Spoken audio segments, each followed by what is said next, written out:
I say people like you and me because I think we just have different brains. I don't think we could have been doctors or lawyers. Right. I think we found our thing. I would have had a lot of malpractice. Oh my God. That would be the worst. Oh, can you imagine? I burp a lot. I can't imagine being a doctor or in just tell surgery somebody just like, burping. I'm so sorry your son got that 30 years. I tried my best. Yeah. Wow, I did not see that coming. Yeah, wow. Oh, I didn't know they could do the death sentence still. Life? Life? Shit. His life or my life? It's his life. Oh, thank God. Okay. The Permission to Party World Tour kicks off September 18th in Rockford, Illinois, the 19th in Milwaukee, the 20th in St. Paul, Minnesota, the 21st in Duluth, Minnesota, followed by Eugene, Oregon, September 28th. Avoid scalpers and go to bert.com to get your lowest ticket price. It's the little differences that I find fascinating. Right. In Cuban households when I was growing up, I noticed they had a lot of pictures on their walls. Mm-hmm. Like there was pictures, like they'd have walls that like it was picture stacked on another picture and I'd be like, wow. In white households, you have like a couple on the mantle and that's it. Yeah, you know what's wild about my house with my wife? We don't do any real pictures on the wall. Really? Well, I think culture has changed. Yeah, very much so. I think I'm obsessed with this a little bit. We're not rolling, are we? Yeah, we're rolling. Yeah. Oh, look at this guy. No 3, 2, 1 or nothing. You know what I'm saying? Hey, welcome back. This when you say the most craziest shit when you don't know that you're on. Yeah, man. I did a radio station one time, and they were like, that we did all this stuff, and then I started telling a crazy story about being in Africa and them chasing this guy, and they were going to put and they were like they were chasing this guy with bricks. And my guy said, when they catch him, they're probably going to necklace him. I said, what's that? And they're going to put a tire around his neck and light him on fire. And I'm telling this crazy story. And they're like, yeah. Wow, the fans are really lighting up. I was like, wait, we're not on air. And they go, oh, we live stream everything. I was like, whoa, hold on. That's a story I was telling a private story. Is that where you got it from? Yeah. Oh, okay. Yeah. Some of the gold. I remember I think I was doing No Jumper. And it was the same thing. I'm like 2-3 minutes in. And I'm like, yeah, when we going to start? And it was like...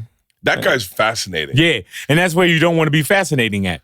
You know what I'm saying? Yeah. Like, because with me, I own, I pretty much, hey, how you doing? People come in.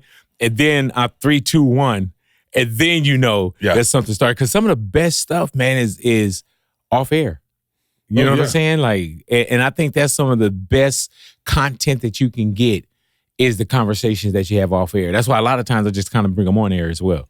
Yeah, you're some of the most epic interviews I've ever watched in my entire life. Thank you. It's so funny. I know you very well, but I know nothing about you. All right. Like, it's crazy that you got into media at a time where you show a little bit of personality, and that went a long way. You show a little bit of behind the curtains. Right. Like your battle with weight loss was the little bit you showed. Mm-hmm. But but you didn't know much about like the actual guy. Right. And I think Bert, that was kind of by design. Because we live on the air and you kind of let people in when you want to let them in and let them see so much of how, behind the curtain or, how you saw the woman in half kind of thing. Yeah. But now, a lot of people, especially for me, radio is like, it's my therapy. It's my exhale. So a lot of people went through a lot with me. I was able to shield some things, but there were some things I was just like, F it, man, like, let me talk about it. My weight loss, my last relationship before I met my wife, my mom passing. In 31 years of being on radio, I've lived a lot on the radio. When I say a lot of crazy, the same thing with your comedy. The same thing is like, there's certain things you live and that comes out on stage. And that's the same thing with me with radio. I live and there's just some things that's just going to, come out through the speakers. And you got to do radio. I would say radio at its best. The best years were your years. Oh, yeah. There was no better time. I mean, like the 70s when they were breaking disco records or the 80s, that the radio hadn't found that. The Morning Zoo that was the beginning of it. But you guys were like, I mean, it was just like it felt like that was the realest part of radio, where you really felt like you were eavesdropping. Right. And I think when I first started in radio, and for radio for many years before I got into radio, radio had always kind of been like the sight unseen voices that's heard. When people say, oh, you got a face for radio. You know, radio was just like, I wonder what does he look like? Yeah. So when I came into radio, my billboard campaign showed this 500-pound guy, you know, in boxers, celebrating being big and loving it. So I was one of the most highly recognizable radio personalities. That billboard was brilliant. Thank you, bro. That billboard was a game changer. Because no shade to anyone else. You'd see billboards for morning shows everywhere, pop up everywhere. But your billboard was like, yo, I'm checking that It was out. right around the time when they had this Calvin Klein campaign. And it was all these so-called sexy guys, right? Yeah. And so I'm looking at this shit. I'm like, dude, like, I'm sexy. You know, matter of fact, I probably got an ER on my shit. I'm probably sexier. Yeah. So we went to go do this billboard shoot, and they were talking about the campaign. And so when I came out in my boxers and I said, I'm ready, they thought that I was effing crazy. Like, are you seeing? And I was like, yeah. I said, let's shoot it. And so when you see the billboard, it's like, I'm wearing boxers and I'm laying to the side and I'm celebrating, you know, my big and thickness and 500-pound big boy. And when that billboard went up, bro, it was, man, we had some of the biggest billboards and the biggest campaigns that LA has ever seen when it came to a billboard campaign. Like literally people looking at that billboard and getting into auto accidents. Literally. There was one, was it on La Brea or Highland? I remember Highland was one. Highland. When you were driving down Highland, I saw it every single day. And I apologize. Yeah. But wait, how did you get, I want to talk about the weight because I'm curious. I think everyone always wonders, how does someone get to 400 or 500 pounds? Salad. No, this bullshit. Yeah.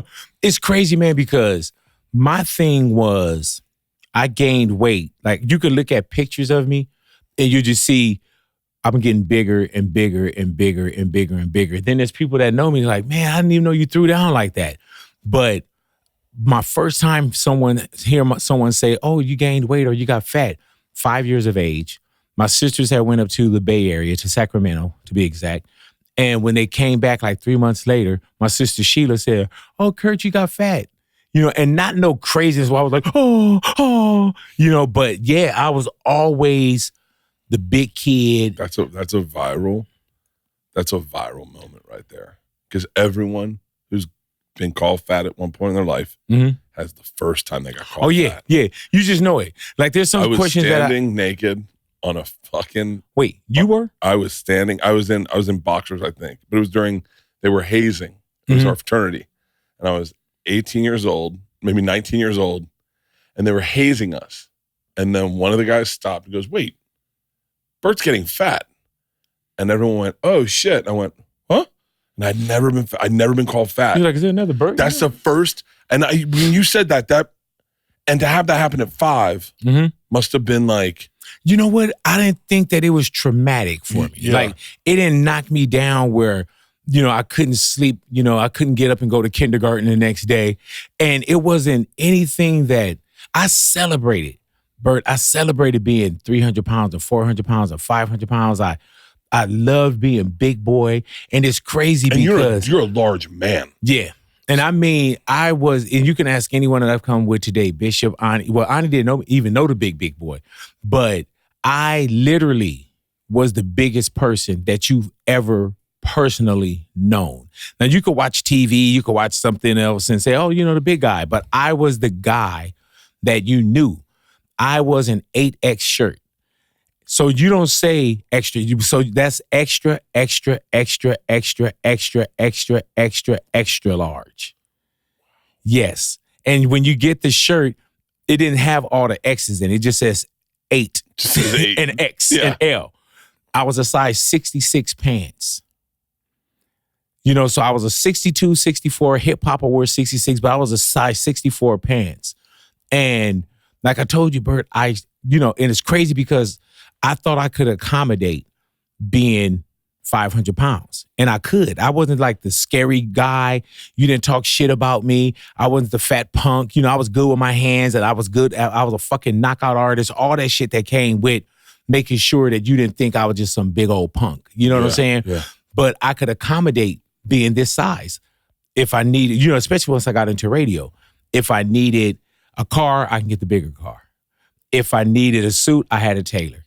If I needed to fly, I can get two tickets. So I could accommodate this, right?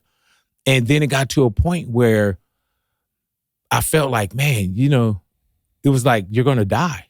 And out of all of the celebrating, I did a weight loss challenge with Will Smith. I was listening. Yeah. I was listening that morning. So he came on. This is like, we were broke kids, like trying to be actors and doing comedy and living in LA. What was the number? When 100,000 for each pound that I lost. 100,000. Started over. So Will Smith comes in. Yeah. I remember So we're doing an interview, right? Yeah. And it's Will Smith, and Will, he's been in the neighborhood a few times. And so, like I say, a lot of the magic happens when the mic is off.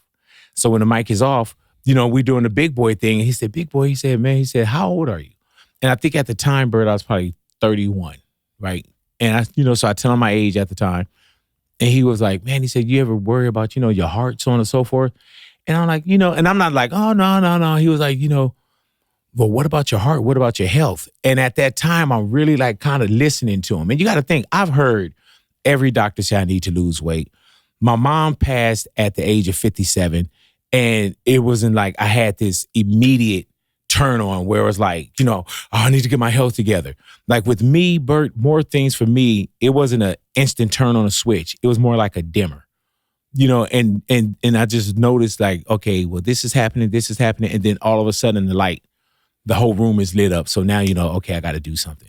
So when Will asked me about my weight and my heart, I thought about it for a quick second. And then he said, I would like to do something with you. He said, why don't we do a thing where you lose weight for charity? I give you $1,000 per pound that you lose, right? And he said, I'll check in with you. We'll do this. And so, Bert, I'm thinking radio. I'm thinking, man, 6-month challenge. I got Will Smith checking in every week. I'm not thinking health. I'm thinking radio and how big this is going to be. The biggest movie star in the world at that time. Yes. He was the biggest movie star in the world. Yes, man. And so we start the weight loss challenge. First week, I lose 26 pounds, right? And 500 pounds, 26 pounds, that's water weight. That's in a week, that's like nothing. Somebody else will listen to that like, oh my God, what did you do? With me, it was just cutting down. Yeah. So long story short, I lost 111 pounds. And when I lost 111 pounds, we closed out. The final day when we're closing out, we're live on the air and we're live on the news doing a simulcast, right? And I get on the scale and I'm 111 pounds down. Bert, while I'm on the scale, and this restaurant, I'm on the scale and I'm thinking about La Fogatas and these chicken nachos that I'm going to get as soon as I get off this scale.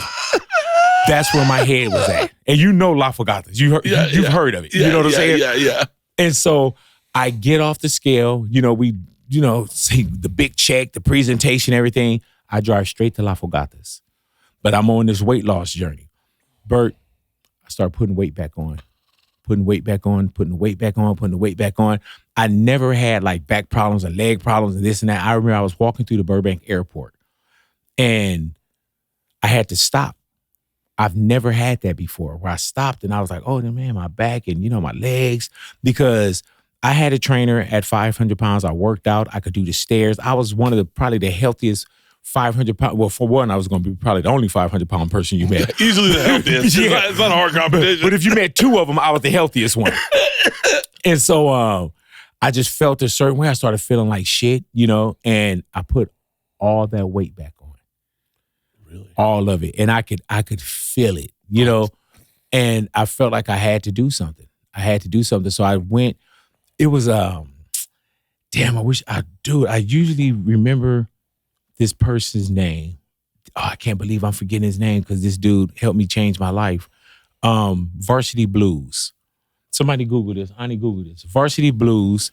He was James Vanderbeek? He was the big guy in Varsity Blues. Oh, Ron Lester. Ron Lester. Ron Lester? So yeah, I think Ron Lester. Pull a Lester. picture of Ron Lester. Ron Lester. It's Ron Lester, right? And so I'm at a movie premiere. Yeah. And I've seen Ron Lester before. I've seen him, I've seen him in He died. Yeah, he passed. Yeah, he passed. Oh, that's Ron Lester. Yeah, so. Oh, that's Ron Lester. I remember Ron Lester. Yeah. So I see him and he walks up to me. He's like, big boy. And I'm like looking at him. And he said, it's Ron Lester.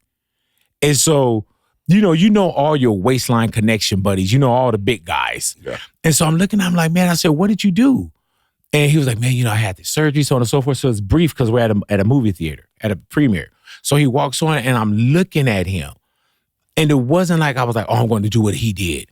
So we had a chance to speak, and it took me about 9 months of wondering, am I going to do this gastric bypass surgery? Am I going to work out? But I had to do a drastic measure because I was at a drastic point in my life. I felt like I was going to be dead in a year. How old were you at the time? At the time when I got the surgery, I'm 32 years of age. And so, Bert, I asked myself, I said, well, you're 500 plus pounds. I said, you're 32. Do you feel like you have more life behind you than you have in front of you? Oh, my God. Yeah. And so when you do the math, how many 64-year-old 500-pound men do you see walking around? Or do you see walking around unassisted without a breathing apparatus on the walking with something or on a scooter? And I wasn't going to see 60. I wasn't going to see 64 anyway. So I thought about it for a long while, researched it, and I talked to different doctors, and I ended up going out to Georgia and getting the surgery. And then from the surgery, when you wake up, I think that's when the real work starts. It took me about 10 years, Bert, just to learn nutrition and learn, because it's not a get up and you just, all of us, you still got everything that, I love food. And did you ever could you get behind the reason you were eating? Like, but was there a reason you were eating? Were you escaping into food? Were you? I just found that out. And it sounds basic. Like, yeah, I just found out a couple years ago. I went to a place called the Hoffman Center, and I did a thing called the process. And the process was 7 days. You're up in the Bay Area. You're learning about your life, your parents, all kind of things, man. And that's when I realized that I was all kinds of eaters, emotional eater. When I was happy, I ate. When I was sad, I ate. Yeah. When I was whatever would celebrate, you eat. That my dad fucked us up with that. My dad will say that to this day. My dad struggled with his weight his whole adult life, and he's got it somewhat under control now, I think. But he's did every crazy weight loss. Everything you ever thought. And I remember one day he was saying to me and my sisters, and no one's like obese, but everyone could always lose weight. Right. And my dad celebrated life with food. Yeah. And when we got together, it was food and wine and a cocktail and a cigar. And I still do that. Yeah. I still, when my family comes over, the whole wraparound is food. Yeah. I still do that. And I'm in a place now where, we're talking about cold plunging, we're talking about, living life. And 20 plus years after my gastric bypass, I'm still finding that thing, that keeps me going. Like, I just had a conversation with Dr. Dre yesterday. And Dr. Dre, I saw him, I called him, I said, man, you look amazing. He was like, oh, big, I'm doing this. So I'm always kind of like, what are you doing? My vitamin regimen. If I feel something coming on, and I'm not crazy with it, but if I feel like I'm gaining a little something, I know my body enough to say, okay, you're holding water, you had too much salt, you need to cut back on this. And I just really listen to my body now. When dinner time hits and your fridge is full of question marks, Butcher Box has your back. Skip last-minute supermarket sweep or impromptu chop challenge with whatever's left in your fridge. Butcher Box delivers better meat and seafood straight to your door, including 100% grass-fed beef, free-range organic chicken, pork-raised, crate-free, and wild-caught seafood. All Butcher Box proteins are sourced from partners who meet strict animal welfare and sustainability standards. That means no antibiotics or added hormones ever, ever, ever. Whether you're feeding a growing family or trying to Eat clean without stress. ButcherBox offers curated or fully customizable plans that fit your schedule and your preference. I pulled out ButcherBox the other night, and I made the best damn meatballs I've ever made in my entire life. 2 pounds, meatballs for Isla. She loves these meatballs. Man, and the greatest thing about them is I know that this meat is clean. It's healthy and good for my little girl. Right now, ButcherBox is offering our listeners $20 off their first box and free protein for a year. Go to butcherbox.com/Bertcast to get this limited time offer and free shipping always. That's butcherbox.com/Bertcast. Don't forget to use our link so they know we sent you. Support for today's episode comes from Square, bro. I have been using Square. I want to say for 20 years. I've been using Square as long as Square's been out. It is your all-in-one business partner making your day-to-day easier. From point-of-sale system and payments to inventory and customer tools, Square brings everything together in one simple platform so you can stay organized, sell anywhere, and keep things moving. One of the first things I noticed about Square was just how easy it is to use.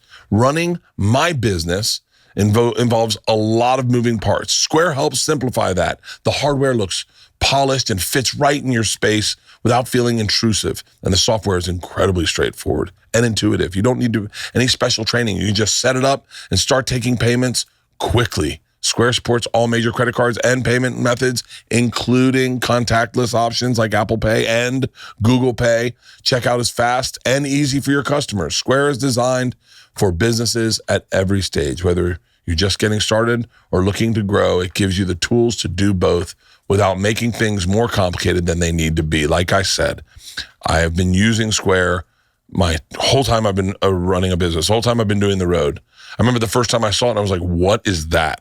Bro, it changed my life. I'm telling you, it probably put my daughters through college. Square keeps up so you don't have to slow down. Get everything you need to run and grow your business without any long-term commitments. And why wait? Right now, you can get up to $200 off Square hardware at square.com/go/Bert. That's SQUARE.com/GO/Bert. Run business smarter with Square. Get started today. Those gastric bypasses, that's not, because do you remember Ralphie May? Oh, yeah. Ralphie I think he had 2 of them. Okay. Maybe 3. Because I knew one, because he was going to go have his gastric bypass 6 months before I did, right? Yeah. And I saw him, and it didn't look, rest in peace to Ralphie, but I saw him, and it didn't look like he had the gastric bypass. So I did ask him, I said, man, did you get the surgery you're talking about? And I remember he just, kind of joked, because that's what we do. Oh, my bypass, Yeah. But, I looked, a lot of people paid tuition into the School of Experience for me. And sometimes you got to look at that. A lot of people passed, or they had certain ailments, and you look and you're like, dude, like, you don't think that's going to happen to you, no matter how much I was celebrating. And I love being Big Boy. Even before I got the surgery and I thought about weight loss, I was like, what's going to happen to Big Boy?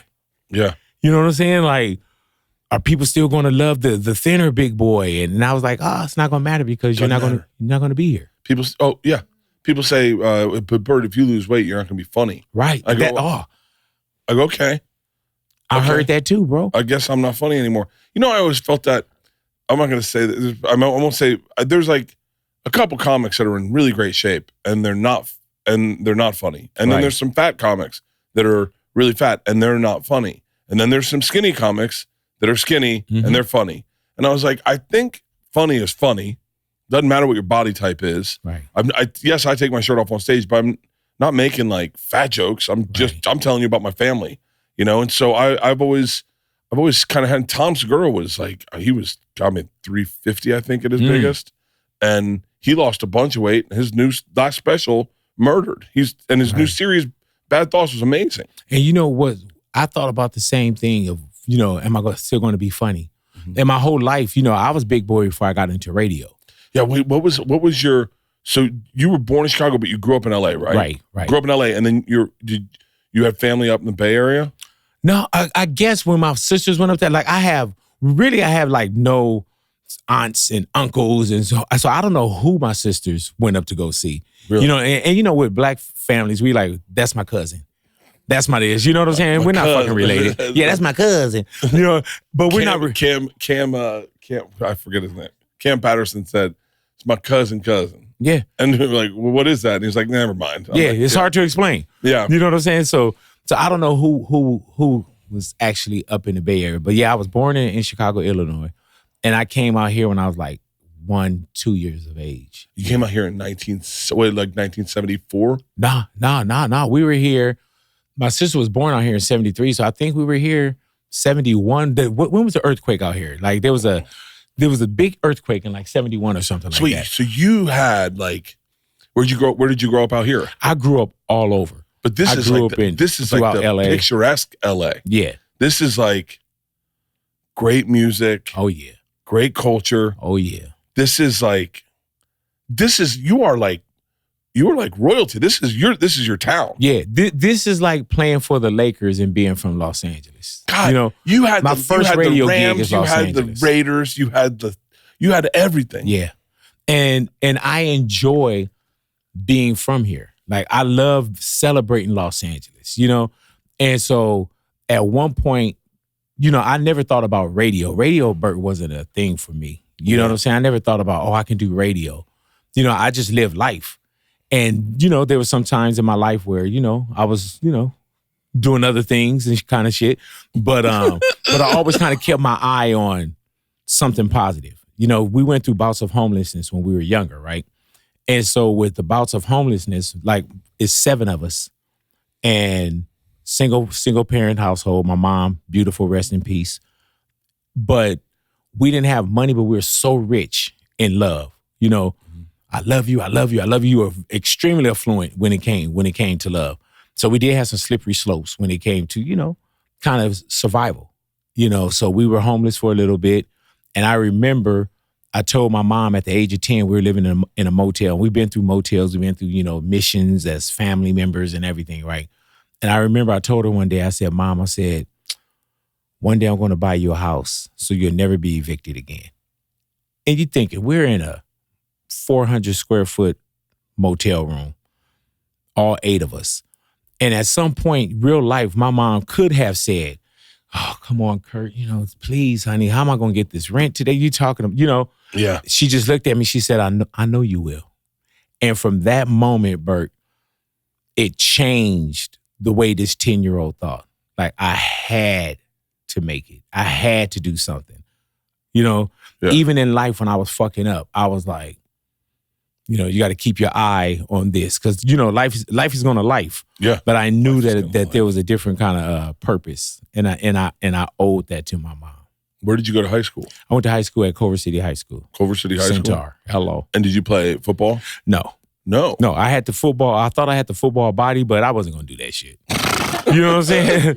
Like, and then even maybe the coaches knew, he just big and lazy and all that shit. But I came from where me and my partners, my homies, we didn't do that. We didn't play football. I played some early Pop Warner. Yeah. You know, I played for junior high. But then when we got to high school, I was like, I'm not doing that shit. And I didn't have football dreams. I didn't have field dreams. Like, you know, I was already a mobile DJ. I wanted to DJ. I was really into hip hop and I played records.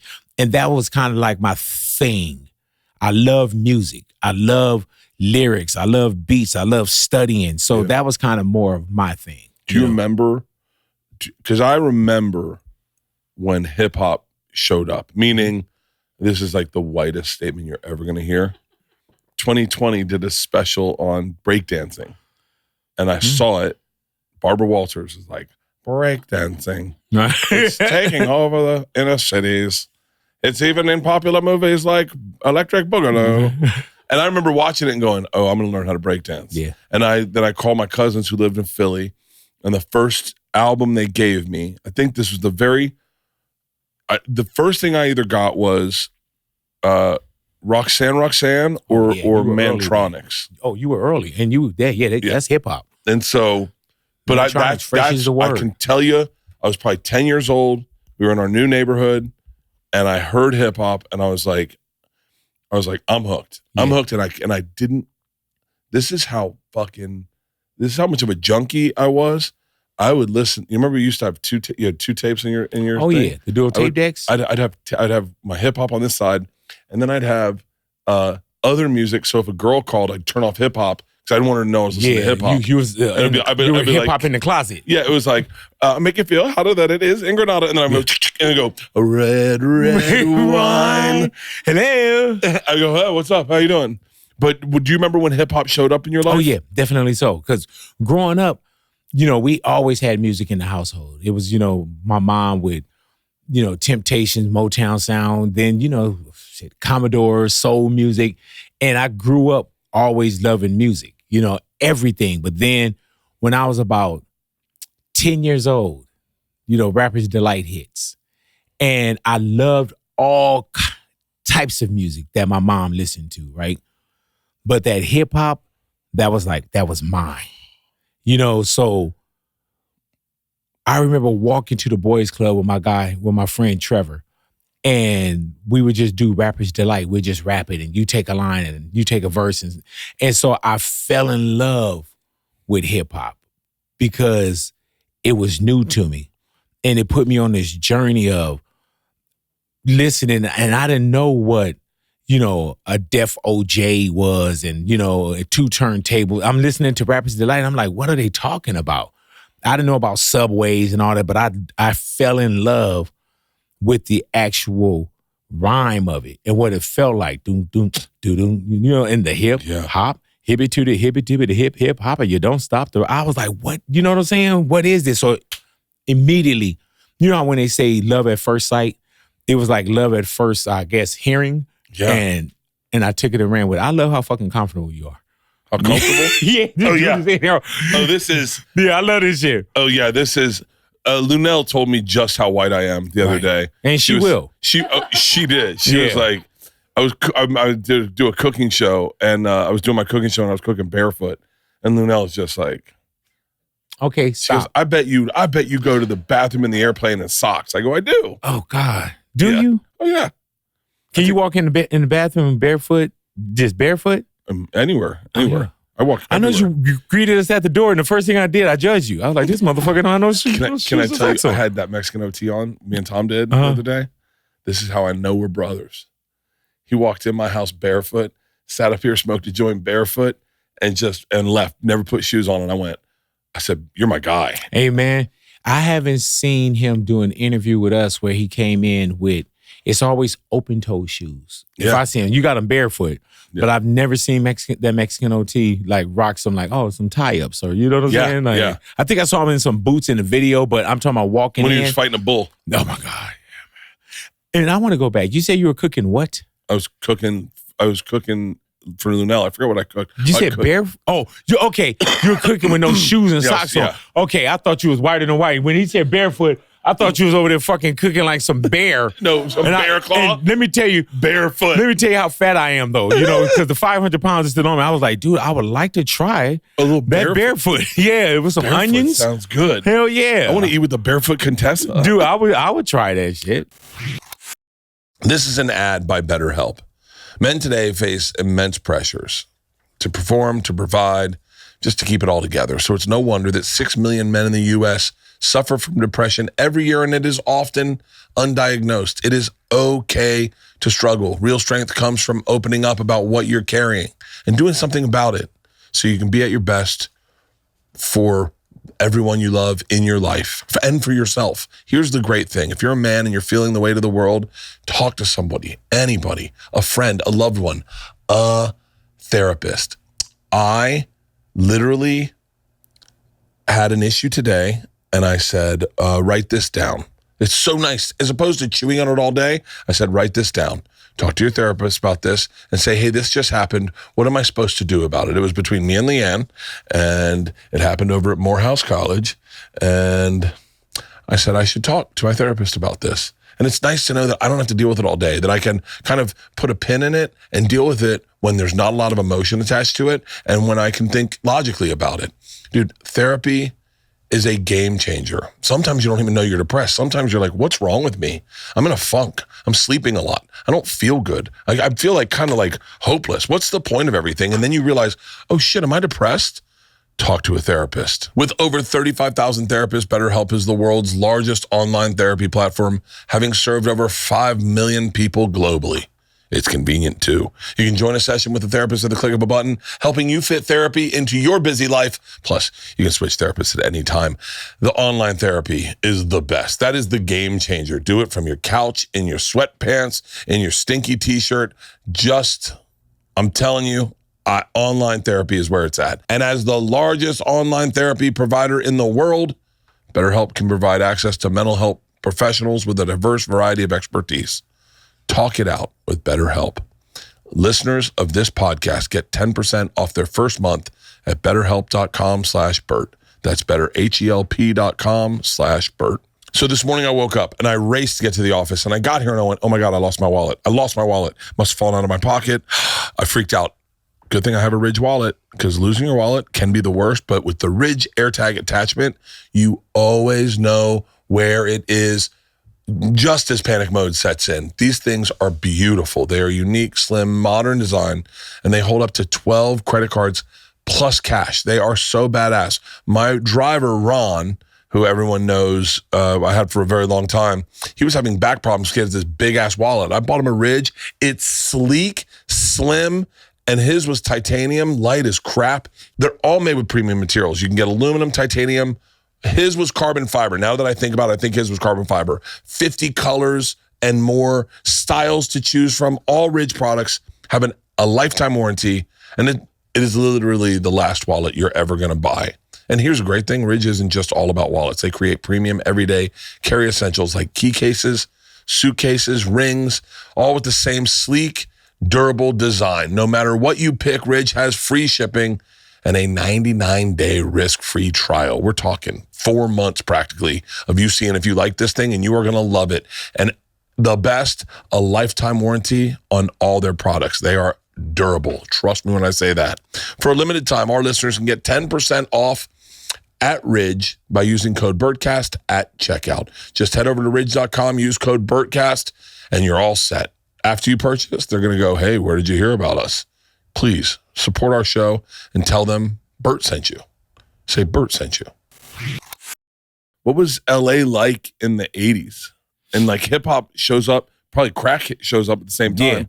Yeah. Well, hip hop had been there already. You know, crack when crack popped off, it was like Night of the Living Bassheads. It was you just saw families get destroyed, and you know, and everything that people could tell you about how crack arrived and who brought it into the neighborhood. Those are just things that, you know, that people will always tell you where crack came from, and the guns and so on and so forth. But hip hop was already there. And I was early onto hip hop. But then when we got to LA participating in hip hop as well, because a lot of the hip hop I listened to was, you know, East Coast. Everything was East Coast. Yeah. East Coast, and then Luke showed up. 2 Live Crew showed up in high school for me. Yeah. But that's around the time NWA showed up. Yeah, for me. You had everything though. You know, but even beforehand, early on with Ice-T, you know, early on with a rapper by the name of King T from the city of Compton. There was another guys named Mixmaster Spade and Toddy T. These weren't like, they were like our local heroes, you know, and we had a radio station, the original 1580 K-Day on AM, because you couldn't get hip hop anywhere else than on this AM station that was like, you know, you turned it on and it was all day, and you had the mix masters, and it was just something, Bert, that I never took my ear off of that. Never took my ear off of hip hop. So hip hop in the 80s, by the time we got to like the Big Daddy Kanes and the Rakims, and, you know, then fast forward to the Public Enemies, and you know, LL Cool J is one of my favorite artists. So it wasn't about singles for me. It was about albums. I love albums, and I love albums when they either put in liner notes with the lyrics, because I was also a play pause kid where, you know, you can go on now to Genius, or you can go on anywhere, and, you know, even Apple Music can give you the lyrics. You had to study the lyrics back then. You had to pause it, write it down, or try to memorize it.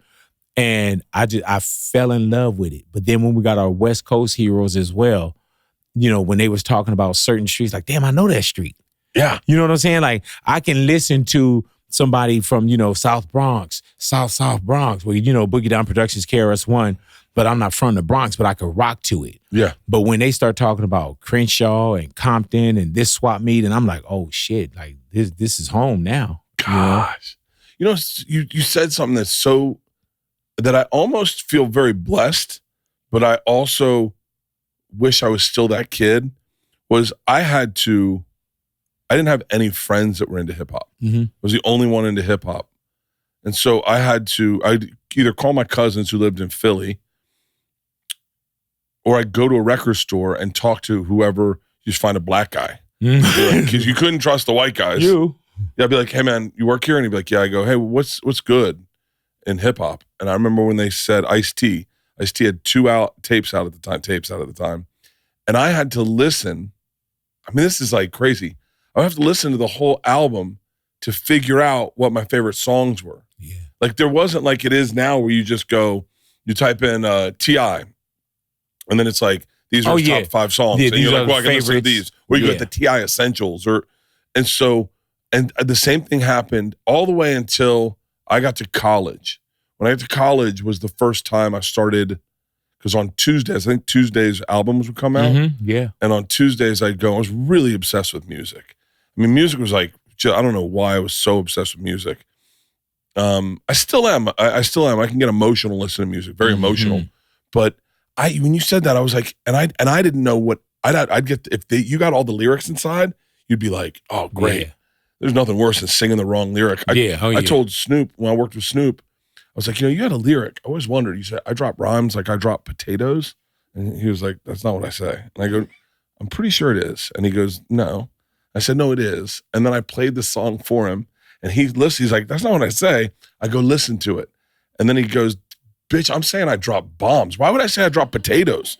And I was like, oh, I've been singing the wrong lyrics this whole time. But at least, and you got to think, a lot of people aren't Bert privy to where they can ask Snoop, like, what did you say right here? Yeah. Oh, that's all I did the whole time I was with him. Oh my God. I go through his lyrics and go, hey, on Serial Killer, or what was Murder Was the Case? Mm-hmm.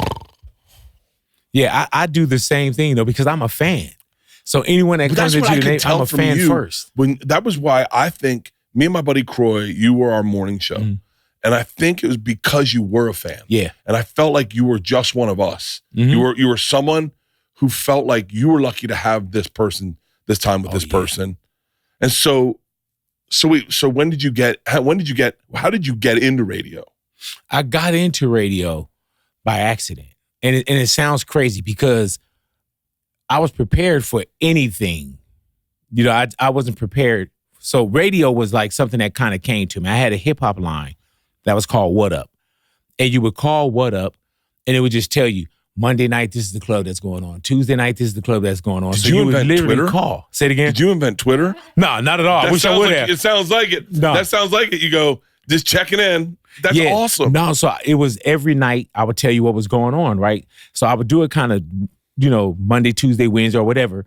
But it was just one of those things where I was on a phone. I had a turntable. I put on an instrumental. And I was just, Tuesday night, make sure you go down to Guadalinda's 21 and over, that kind of thing. Wednesday night, and if I made a mistake, I wasn't going to do the whole shit over. I was just like, and rewind the record and like, so I was giving you Big Boy just raw. Wow. And so. What year is this? This is like 90, probably 90 when I started What Up, right? Okay. Probably 92. Probably because I remember I had to stop one day to go do the riots. We'll talk about that later.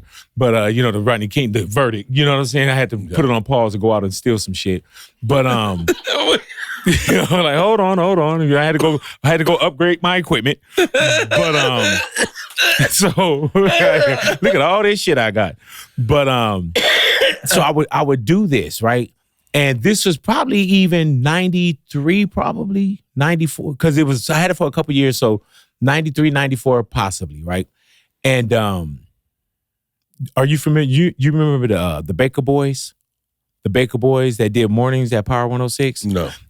So many people are from this Baker Boy tree. Baker Boys are the ones that they were the root of Power 106, of the root of Power 106 hip hop. Right. And from the Baker Boys came everyone by some capacity. Really? So when you say Big Boy, and whoever Big Boy brought through is because the Baker Boys brought me through. When you say, Mr. Chaka C minus the Roughnecks, that's all. Everything is from a Baker Boys cloth to me. Anybody else can say anything different, but that's how I got on. So the Baker Boys used to listen to them online, and I was cool with the Baker Boys. I never thought about them about radio. And, oh, man, hey, man, get me into radio. Yeah. They're just some cool guys that I just knew. And so I didn't know that their boss was calling my hip-hop line. And so he asked them, who is that guy? And they told him, oh, it's Kurt, it's Big Boy. And they gave him my number. And one day, out of the blue, he called me. He said, hey, this is Rick Cummings from Power 106. And I'm like, hey, Rick, because my mom was like, you got a phone call. And I'm answered the phone, hey, is Rick Cummings from Power 106, and he asked me, would I come down to speak with him? Have I ever thought about doing radio? And at this time, I'm a bodyguard for the Far Side. I'm doing anything to keep me around hip hop. And so I said, okay, I'll come down. And he asked me if I would want to try radio for one night. He gave me $35 an hour. And if I could just come and do 4 hours for him. So at this time, I'm bodyguarding. I'm on tour with the Far Side. We're doing, we're about to go on this Lollapalooza tour. But I had those couple days off. So I went and did it. And I'm thinking $35 an hour. I'm just doing math. Okay, I'll go do that shit and pick up this, money. Yeah. Next day, he called me the next morning. He said, would you like to try it again? So I was like, yeah, I'll try it again. So now multiply that, by 2 now. That's my radio career. After the second show, he called me. He said, I want to try something crazy with you. He said, I could teach you radio, but I can't teach you personality. I would like to hire you for radio.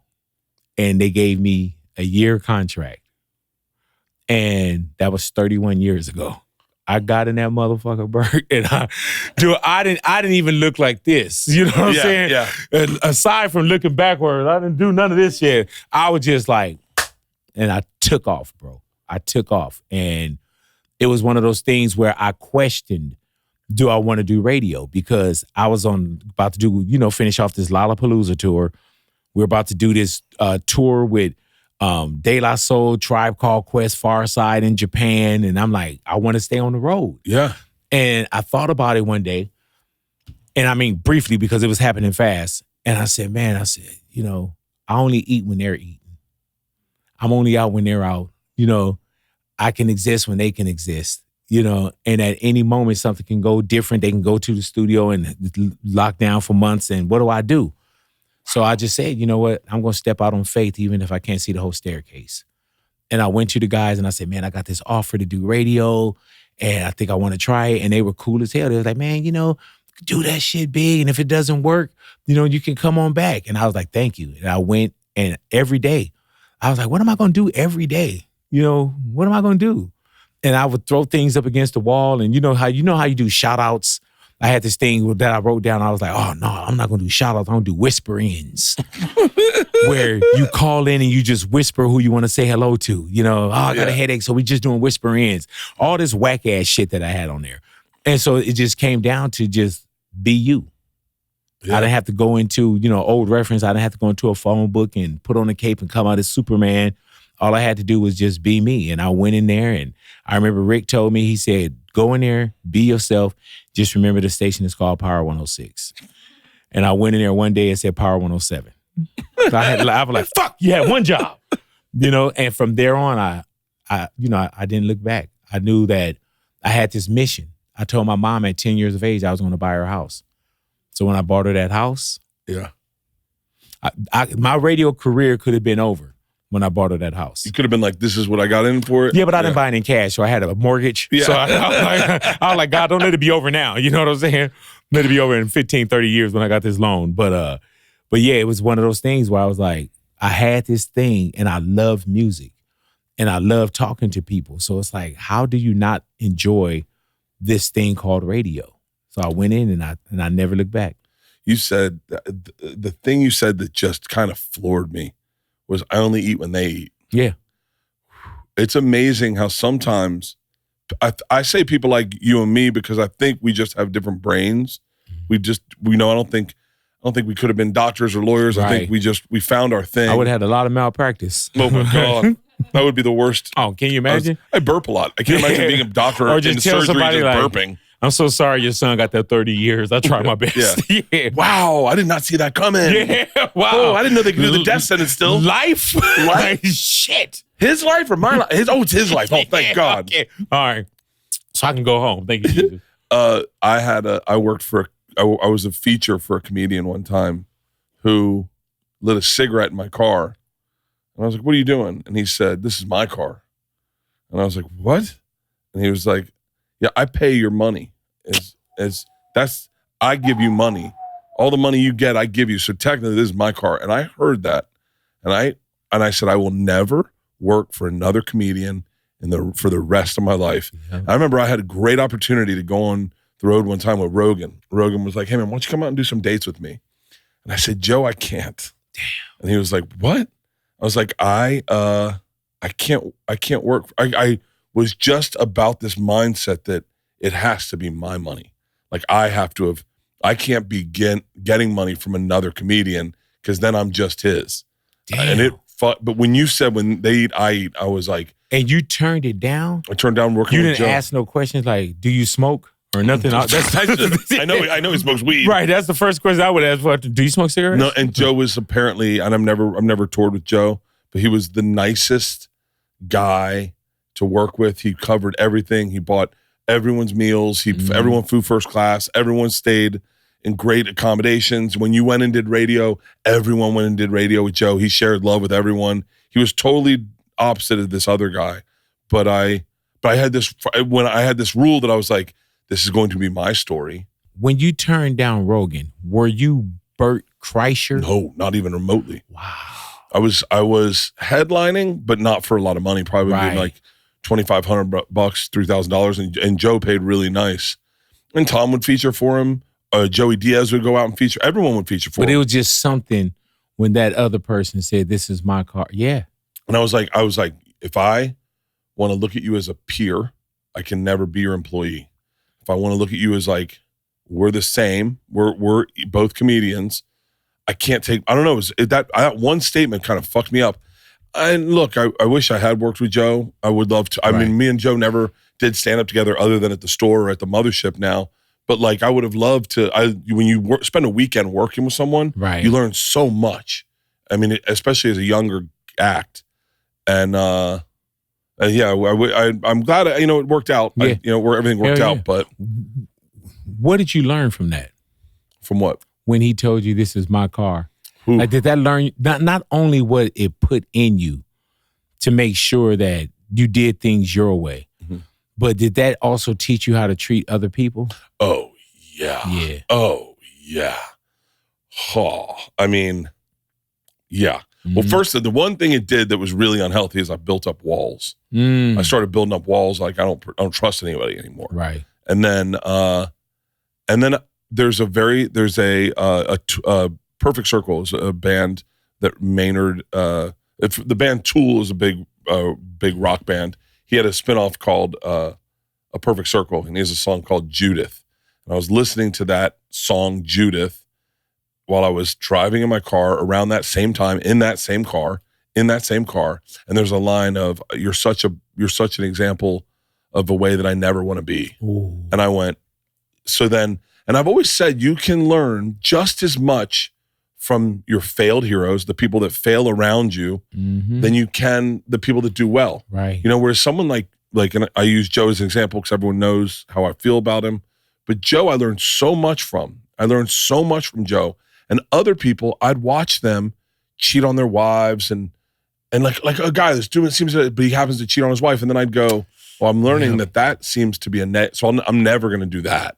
That's never going to happen. And then a guy that eats pills. And I go, ooh, those seem to creep up on you. I'm going to stay away from that. Yeah. And then I was like, oh, wow.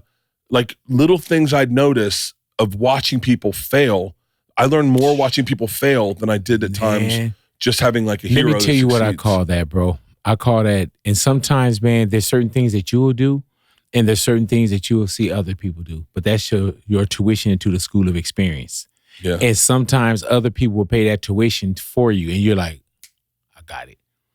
I don't even need to do what they're doing, because I see what the outcome is, or I see what's going down. And I always tell people, character is what's being said about you when you're not in the room. If somebody can speak great about, like how you're speaking about Joe Rogan, right? Yeah.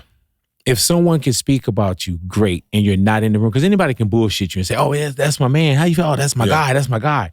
But when you're not in the room and someone can say anything about you, the same way the Baker Boys, I built so much character being Ida's son and being this guy, this Kurt Alexander guy, not just Big Boy, but I had so much character that when he asked, who is this guy? They could have said, he's Big Boy, but ooh, you don't want to deal with him. Yeah. Or it's Big Boy and he's more problems than profit. They were comfortable enough in my character and their job and their word to say, here's his number. And those are the things that you have to build up. So when you do speak with someone or you see someone, you're like, you know their character already. I don't mind learning someone's character, or even to the point where if I lost a few dollars, I say, you know what, I bought them and it only cost me, $1,500. I know exactly who they are now. That's really crazy. It's so hard to get your reputation back. Oh yeah. And it's so easy just to do the right thing. Oh yeah. Just do the right thing always. And it's so funny. Everyone I hang out with, no one talks bad about any of them. That's good. And there's people talk bad about, and I just stay away from them. I go, it's not my guy. And then everything now too, Bert, is like, everything is designed with negativity. The internet is designed with negativity. Everything is, people want to hate it first. Like, an artist can drop an album and it's like, oh, it sucks. Like, dude, the album's not even out yet. Oh, okay. Well, when it comes out. They were I saw someone were they trashing Lil Wayne's new album, Carter 5 or 6? Yeah. And it's crazy because you get in competition with yourself. And I think that's where Lil Wayne is at. And I listened to what I've heard from the album. It's damn good. It's fucking amazing. It's Lil Wayne. I love it. It's Lil Wayne. But everybody's on this shock thing. And I come from with hip hop or whatever. In the field of hip hop, you had magazines that kind of wrote. If it was, a music magazine, if it was a source, you wanted 5 mics, and those were like the critics. Movies, remember back in the day, Siskel and Ebert, thumbs up, thumbs down. Yeah. Now everybody on this device, everybody's a critic. And I was recently talking with Chuck D from Public Enemy, and he was saying how we're all screenagers now. And that's real shit. We're screenagers. Everything is about that screen. And when you look at something with comments and all that kind of shit, everything is negative. So I even kind of backed up off of it. I was looking at Usher years ago. I never really told this story in person, in public, why I don't really F with social media a lot. He had a picture of his son, and somebody started talking real bad about his son, and his son was probably 2 years of age. And I was like, if we can go after a 2-year-old, a beautiful 2-year-old, then this isn't the place for me. I know how to use social media as a tool, and God willing, I know how to put it down. But there's a lot of evil shit going on right now. It's amazing how negativity seems to be rising to the top. Mm-hmm. The time has come to get new golf clubs. If you're a golfer, you know that time is always here. And that means one thing. And if you've never done this, trust me when I say, head over to your local PXG store for a fitting. They make the best golf clubs, period. I've been playing them for 5 years. Mr. Parsons himself bought me my first pair. He took me in. I went and played. I had another set of clubs. Mr. Parsons said, put those back in your car. They will not be played on my golf course. Go take them over and get him a fitting. I'd never had a fitting before. It was so cool. They looked at my swing speed. They looked at everything. And then based on that, they set me up for the perfect club for me. It is the fastest way to improve your performance on the golf course is a PXG fitting. PXG fitters are so trained, so incredibly experienced, and their understanding of how to optimize your swing. Bro, I sat in that booth. I've done 2 fittings. I got another set of PXGs just recently. I got to be honest with you. They're the best clubs I've ever played. I'm never going to play with anything else. I get excited to play golf when I bring my PXGs out. Their fairway wood is by far the best club I've ever hit in my life. When they said that to me, and that's the greatest thing about the fitting, is they run through all their clubs with you, and they're like, yo, what do you think about a fairway wood? And I was like, I don't hit fairway woods. I'm not really a fairway wood guy. I'm more of like a 2-iron, 3-iron guy. He was like, can I let you try it once? I tried it, striped it like 280? No, that's way too long. Probably 250. Probably 250. Probably 280. I mean, if we're gonna, what do you weren't there? Anyway, my point is this. They would take me on my driver that I was pushing right, and he would just do like a little adjustment, and then all of a sudden I'm hitting it straight every single time. I'm telling you what I'm saying. I could not give a long enough personal endorsement for how great PXG clubs are, what a great guy Bob Parsons is. I'll refer to him as Mr. Parsons, but here, do yourself a favor. Schedule your fitting today, and for a limited time, you can save up to 20% on your entire order. We're talking bag. We're talking clubs. You pick your grips. You pick the club heads. It's so awesome. All you got to do is head over to pxg.com/Bertcast. That's pxg.com/Bertcast to save 20% on your entire order. pxg.com/Bertcast. Restrictions apply. Please see site for details. Did you watch the documentary on, mind blowing on, Gilbert Arenas? Oh, yeah. Did you watch it? Yeah. There was a lot I didn't know. There was a lot I didn't know. Yeah. But the idea that whoever the other guy was, I forget his name. Yeah, I just met his kid too, man. Because I didn't even know it's Savarius or something like that. It was, and I hate that I saying brother's name wrong, but I didn't know his story. Yeah. Until I watched that documentary. And then you see how tragically his life went. But I had such a hard time understanding it because as a white guy, none of that shit would have triggered me. Right. Like I would never have been. I would have been like, just because he put 2 guns in my thing, I'd be like, whatever, I don't care. Like I'd just be like, it doesn't bother me. Someone steals my jewelry, I'm probably not going to go look for them and shoot them. But that's ingrained in this dude's head. Yeah. It's ingrained in him. He went to jail for it. Yeah. And it's scary too, because you'll see certain things where respect is very big. But you had to deal with that on a daily basis. You had some of the toughest, I'll just say men, but men and women coming in to your studio that were men, like a lot of them. Snoop Dogg is a man first. I'll tell you that right now. And I know Snoop. He is a musician. He is a beautiful artist. His mind sits in artistry all day, but at the base of it, he is a man. And don't ever forget, he is a man. Yeah. But what's crazy to me, and this is what I think, where I was like, you had men come in as artists to show you their art, hoping you liked it, but they also had to be men also. It is the craziest mashup of, you got guys coming in that some are good, some are bad, some you don't like because it's regional, but they're coming in to get put over in LA. And I'm curious about that experience of the times you had guys like, say like a DMX or a 50 Cent who are from New York and they come out to LA and they're like, and you just hear them for the first time. I think everything is kind of built on respect, you know? And I don't know if that's just culture or whatever, but my whole thing is I respect you, you respect me. And it's crazy because even with the accolades and this, I'm not going to throw shit away, my career and, I've earned a lot, but I'm still, and I mean like a lot as far as like, accolades and awards and this and, Hollywood Walk of Fame star, that kind of shit. So personally, I mean, I know what I have and I'm not going to throw it away on some bullshit. Yeah. But, and you got to think I'm 55 years of age. And so early on, there's a lot of crash out that I did shit early on, even in radio, that I would never do now as a human being. Yeah. So when you had Gilbert and my guy, they were young, you know what I'm saying? And if he could look in a rearview mirror and push a button and say, could I have let that go? He would push that button. Yeah. But I'm still real big on respect, and and it's crazy because you said it, Bert, I don't play any mama jokes. None. That was when I said I would knock motherfuckers out back in the day. It was like, you didn't even have to tell me why I didn't want you to explain why you said something about my mother. Yeah. My mom, as soon as you said, if you thought you could, bow.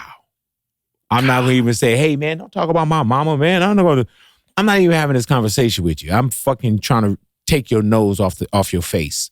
You know, that's just the way that we were built up. And you look at certain things with respect, and do we put a lot of deposit in on it? We weigh heavy on it. You know what I'm saying? We weigh heavy on it. But I come from a line of I respect you, you respect me, no goofy shit, because I'm not gonna do anything goofy to you, and I expect you not to do anything goofy to me. That's why I don't play all these radio jokes and this station and that station. I don't own these stations. Yeah. You know, so I don't get on and do this whole, this station is this and this person is this, you know. And if you do that, and it's happened before, I'm going to come up to you personally. Yeah. And I'm going to see you personally. I'm not going to go on air.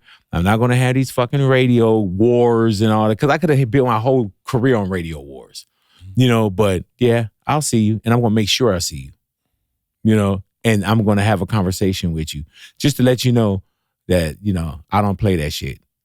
Could I let it roll off of me? But then how many times do I let it roll off of me? Like, sometimes you got to tell somebody once how you feel and who you are. You got to tell people who you are. You know, so if somebody says something, like I don't play about my family. Somebody say something about my sister or even my mom, and then by the fifth time, you know, I say, hey man, you know, that's not really cool. Oh, I didn't know. You know, you never said that before. So the first time, I'm going to tell you, I don't play with my wife. I don't play with my kids, you know. And I'm pretty sure now somebody's going to be all in the comments, you know, fucking with me. But I don't play those games. Yeah. Yeah. Wow. That's crazy. Mm-hmm. Yeah,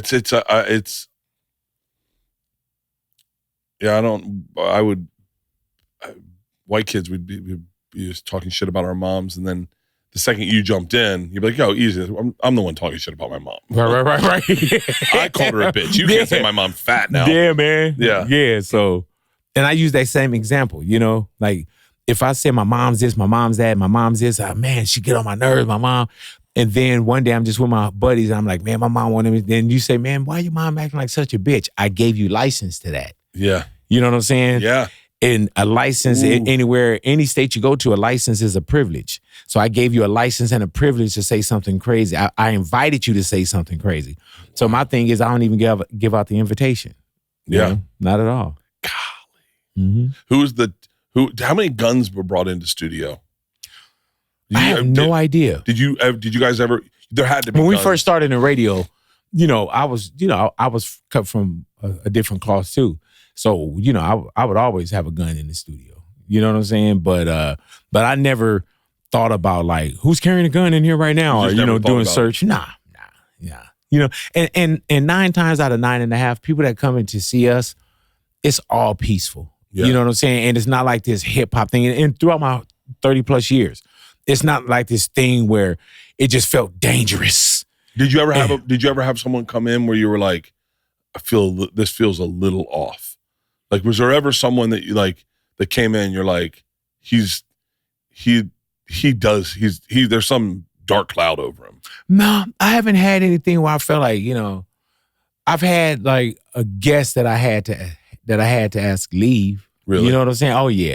Oh yeah, because he came with someone else, and they just happened to be in the room. So I'm live and I'm having this conversation. You know what I'm saying? And so, with him being in the room, and he was a very known guy, I'm talking to the artist, and this is the producer that this person worked with, and so on and so forth. So he's sitting there reading the newspaper. So I asked him, you know, hey, you know, such and such, you know, how you doing? Fine.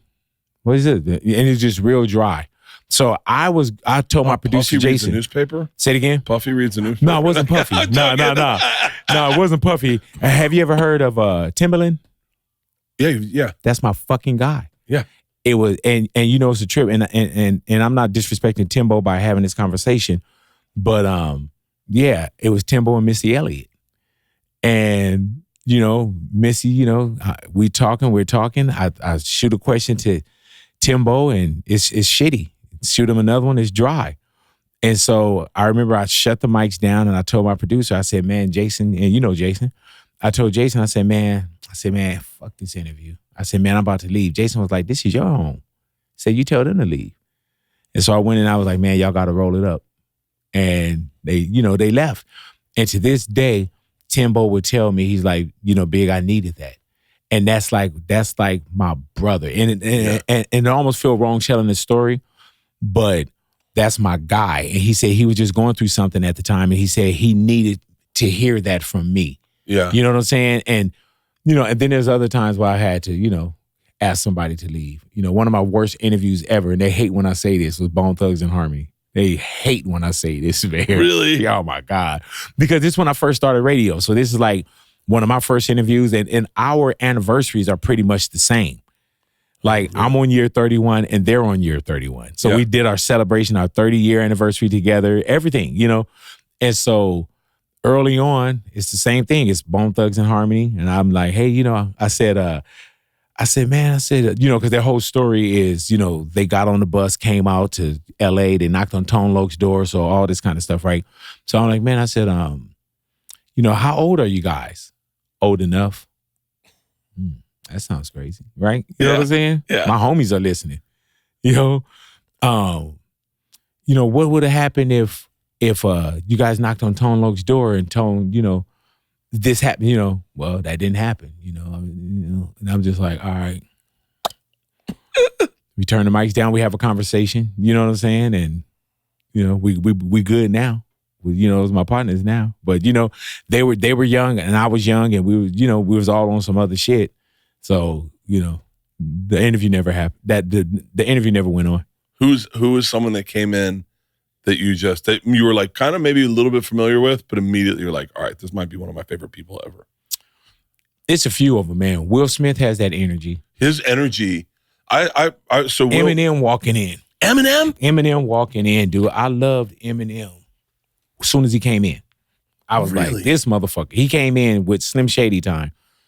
And he had, that hi, my, hello, I'm such and such sticker. Yeah. And it had the hi, my name is, and then it was just written sloppy Slim Shady. And his energy was just, and this is, hi, my name is, not anything else, but knowing, I felt like this dude was going to be a fucking superstar. I felt it, man. Really? Oh, yeah. Because that one song, I remember when it came out, everyone was like, well, we like it. I must have been, what, 2000 when that came out? Shit, I don't know. I don't know, but I remember we liked it, but we're like, we're never going to hear from this guy again. Right. Because you're like, he's a white guy. Dude. It was like, the track record was not great for white guys. Right. Vanilla Ice. Vanilla Ice. I mean, Bubba Sparks was after that. Let me tell you now you bring up Bubba Sparks, right? I remember some guys, they were like, Bubba Sparks is going to be bigger than Eminem. And I was like, man, I don't know. And I love Bubba. Yeah. But I was like, I don't know. And they was like, man, Bubba Sparks is from the South. The South get together, this. And they gave me a good argument, but I was like, I don't know. And not saying that Bubba wasn't going to be the shit that he is, but I just felt like, wow, really? And this is Eminem. I think Eminem already came out, he already came out the gate. He'd already come out, yeah. And so I was like, bigger than Eminem? And they gave, their reasons, and, Yeah. No, Eminem was like, when you realized he was here to stay, you were like, oh, this is going to be really And even now, watch. Bert, you see people that put, a little bit of shit on M's name. You get a little older, and, and that's why with hip hop, we always say, I remember Exhibit said, hip hop eats its own. And you don't hear like. Comedy eats its own. Yeah, see? There's just some things where you're like, fuck, man, like, why do we get down like this? Yeah. But when you think about, and not disrespectfully, but when you think about like the people that are revered and loved, we lost early. So when you get a little older, it's like, would Biggie have become goofy to you, or old head, or would Pac have became that to you? With Amy Winehouse, with like there's just some things. Greg Giraldo, Mitch Hedberg.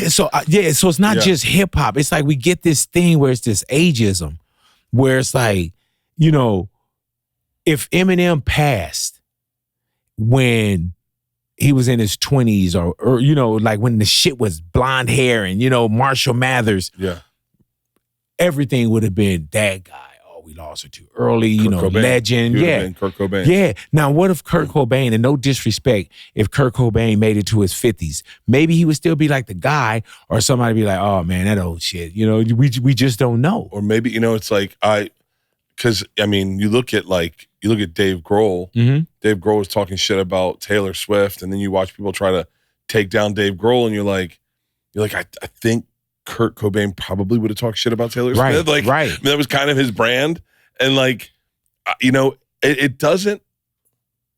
My daughter Isla says really brilliant things at bizarre times, and we were sitting out at the beach, and we were watching the sunset, and it was,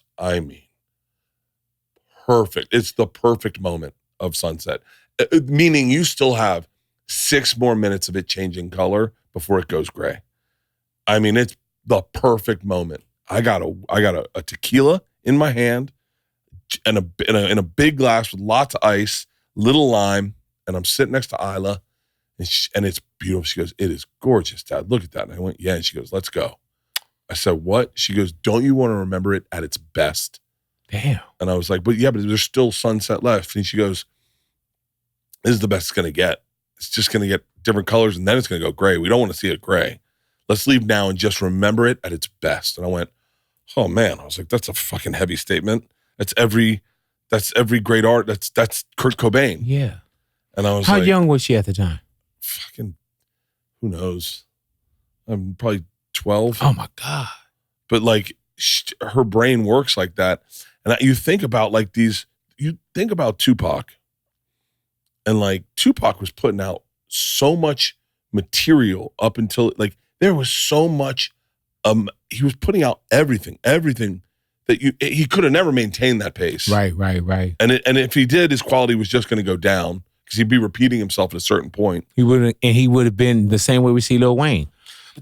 He would have been in competition. Any artist, you become in competition with yourself. And now I miss the old Kanye. I miss the, so it happens. Yeah. And then you look at what they try.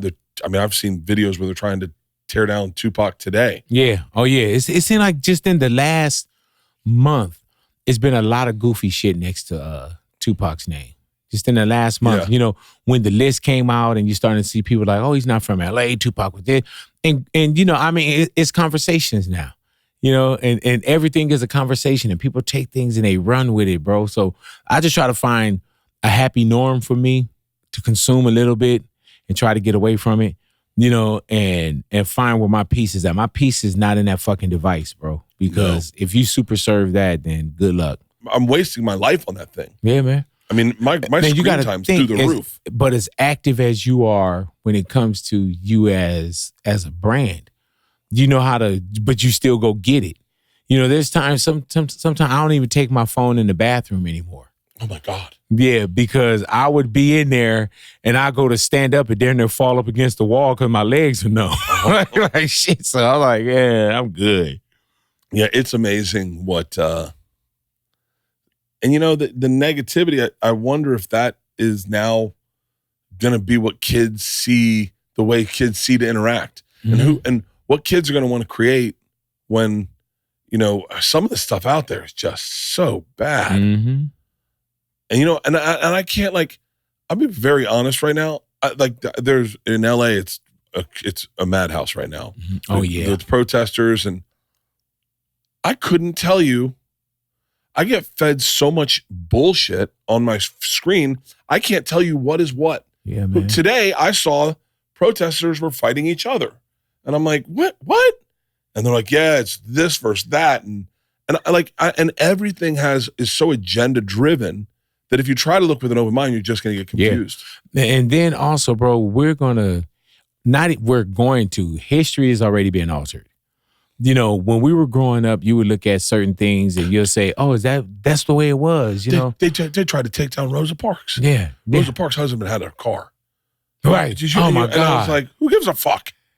Hey, wait, hold on. Are you telling me that I saw them purposefully try to take down Rosa Parks?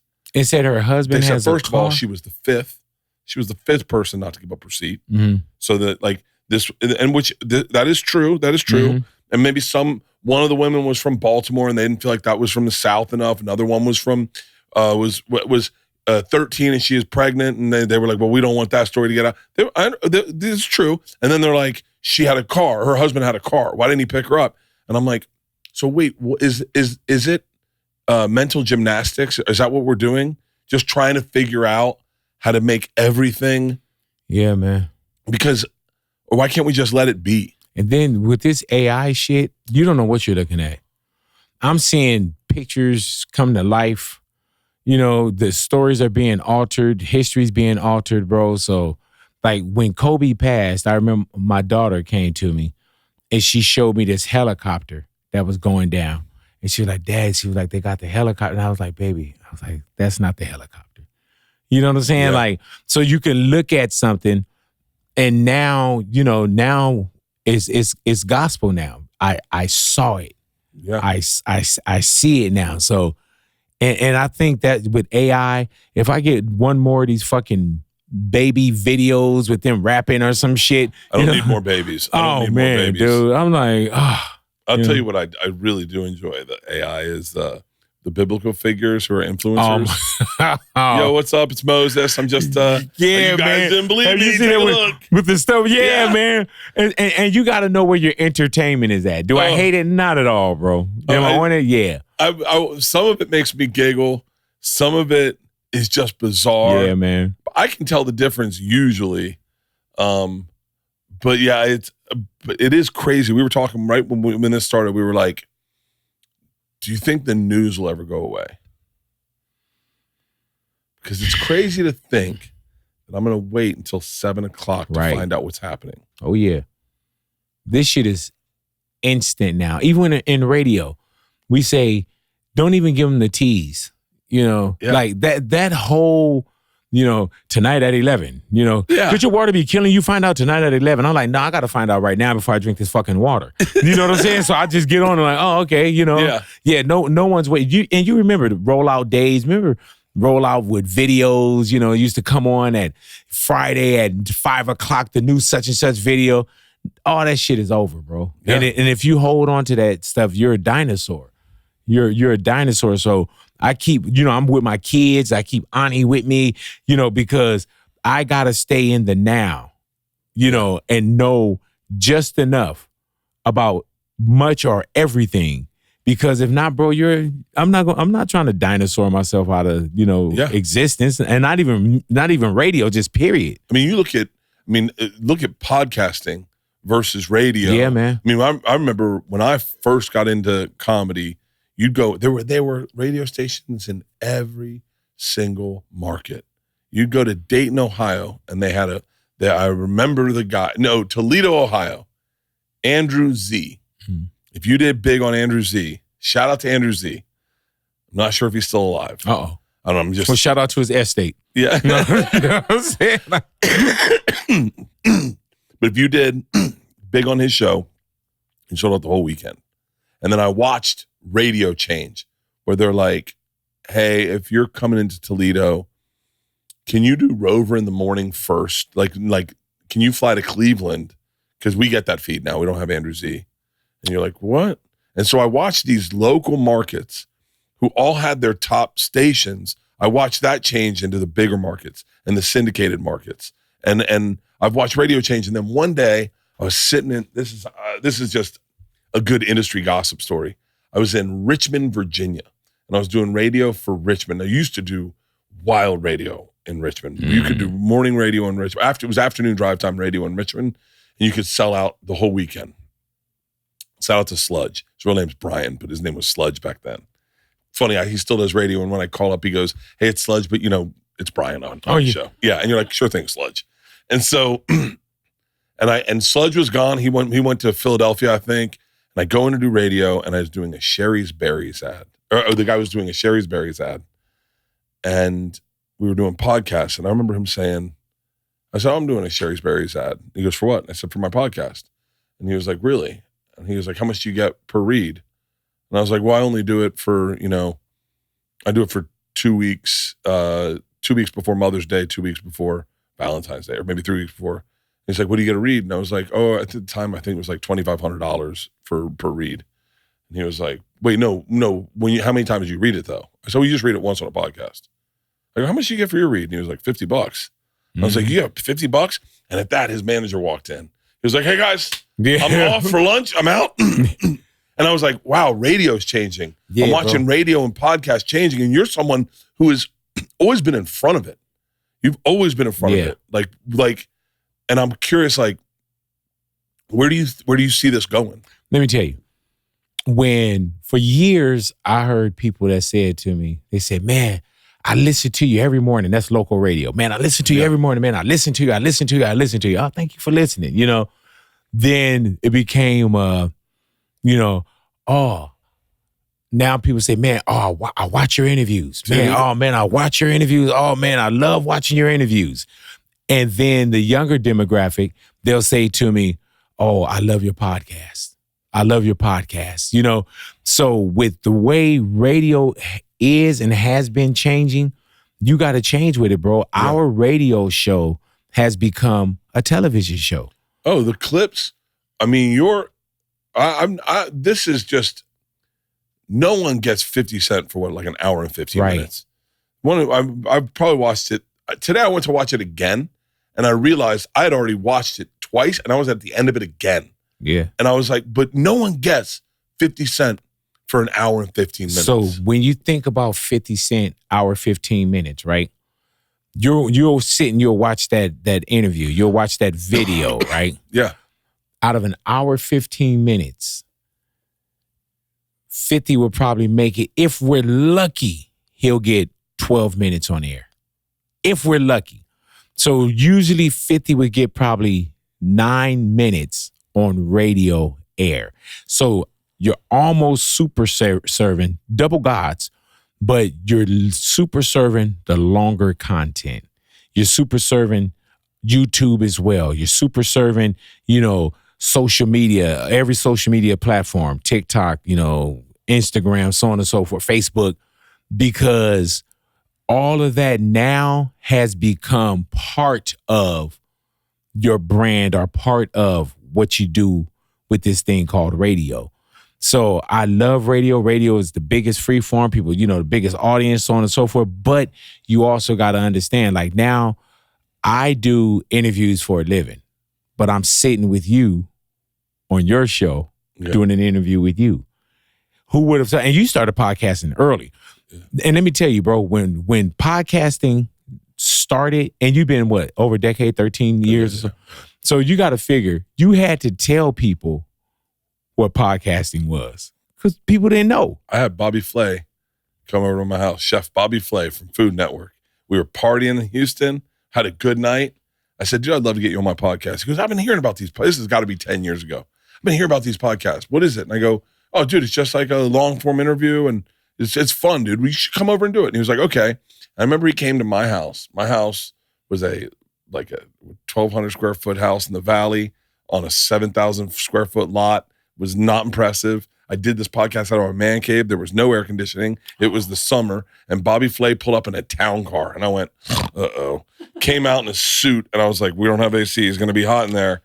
And I realized I don't know how to interview anybody because I hadn't prepared for it. I was like, we'll just hang. And Bobby's like, so what's up? And I was like, nothing, just hold this mic. He goes, you want me to hold the mic? And I was like, yeah. He's like, is this it? I was like, this is it. He's like, people listen to this? And I was like, at the time I was like, 50,000 people. So like that was the number I was getting, which by the way, was really good back then. Yeah. And I was like, wow, this is, and then one day Bobby Flay called me up and he was like, hey, I want to do one of those. I was like, for real? He was like, yeah, what do I do? And I was like, just remember the stuff I have? I'll send you a link. You just buy that on Amazon, plug it all in. And he did a podcast and it was fucking fascinating because no one knew what it was. So they're just talking shit. But it's crazy when I watch your interviews, it is like you have these relationships with people that you only get from putting your 10,000 hours into something. Oh yeah. I mean, it's real. It's like I love Nori and Drink Champs and DJF, and I love those guys. But you look at what's beautiful about it is these relationships you guys have. Mm-hmm. That's what gets these great interviews. I mean, your interviews are amazing. Thank you, bro. And I'm also a teacher and a student. I look at other things and even with podcasts, right? Dude, people used to literally say podcasting is the graveyard of radio. Like, oh, they couldn't get a radio gig. Now they're podcasting. You know what I'm saying? Oh, nobody hired them. They're podcasters. That's why they created it. And now you're looking and people, they're not trying to get up every day and do what I do. Yeah. They do their episodes. They hopefully they own their IP or they're getting good. It's become a different business. I'm watching the documentary right now. Well, I think I finished of the daddy girl, the one who does who Call Me Daddy. Brandy Alexander, Alexander Cooper, Alex Cooper. Man. Wait, there's a documentary on her? What's it on? I think it's on Hulu or something. It's not on Netflix. My wife turned me on to it. And she fell asleep and I watched the whole thing because I study. And just watching her story and watching, the early podcasting days and you learn from that. You know what I'm saying? You learn from watching other people and other people, either their struggles to be great and I'm a sponge to the game. Like I can give you so much of Big Boy and so much, knowledge of, what you should do. But then also, if you think you know it all, then what's there for you to learn? Yeah. So I look and I learn it all, man. I surround myself with the right people. And I want to be in this game. For one, I want to be alive as, forever. Well, not forever, because everybody else died. You're like, yeah, I'm still fucking here. You don't want that. But I want to live as long as I can. Yeah. But I also want to live and do the things that make me happy and what I want to do. And going back to the comedian in the car that said this is his car, and he smoked in your car and all, I pay you. That's the same way I am, bro. Like, I don't want to rely on anyone anymore. And I've done that, and not saying, oh, I'm done with radio. But it's one of them things where I'm a brand. I know I'm a brand. You're a brand. You're a brand. And those are the things that when I start doing, more social media, more YouTube, I'm investing in me. And as I invest in me, then everyone else can get this. iHeart can get this, and this advertising can get this, and this endorsement. But the first thing that they say, simplicity, when you get on the plane, is secure your own mask. And that's what I'm doing. And I've been doing is securing my own mask. And then as I can breathe, I can move around and I could do what needs to be done for everybody else. Golly. I love the way you talk. Thank you, You brother. talk. I feel like you're only like 2 years older than me. Right. But it's like I always feel like, because I've been a fan of yours for so long. Mm-hmm. When I was big, right? I always used to get, it was never anything professional. Like, what do you do? I was never a doctor. I was never, a lawyer. People would ask me, oh my God, what team do you play for? What football team do you play for? And I'm like, I don't play football. Yeah. And now once I lost weight, people would say to me, oh, you're tall. Like, do you play basketball? So it was a story that Suge Knight was in New York. And, Suge used to smoke those big ass cigars. Did you meet Suge? Oh, yeah, Suge. Yeah, definitely so. Definitely so. And so he's smoking a cigar and he's outside of a hotel. And this lady comes up to him, and I'll give it to you in actual time without he said, she said. So just give him what she said. She said, oh my God, you're huge. Are you a football player? What team do you play for? I don't play football, bitch. And that was it.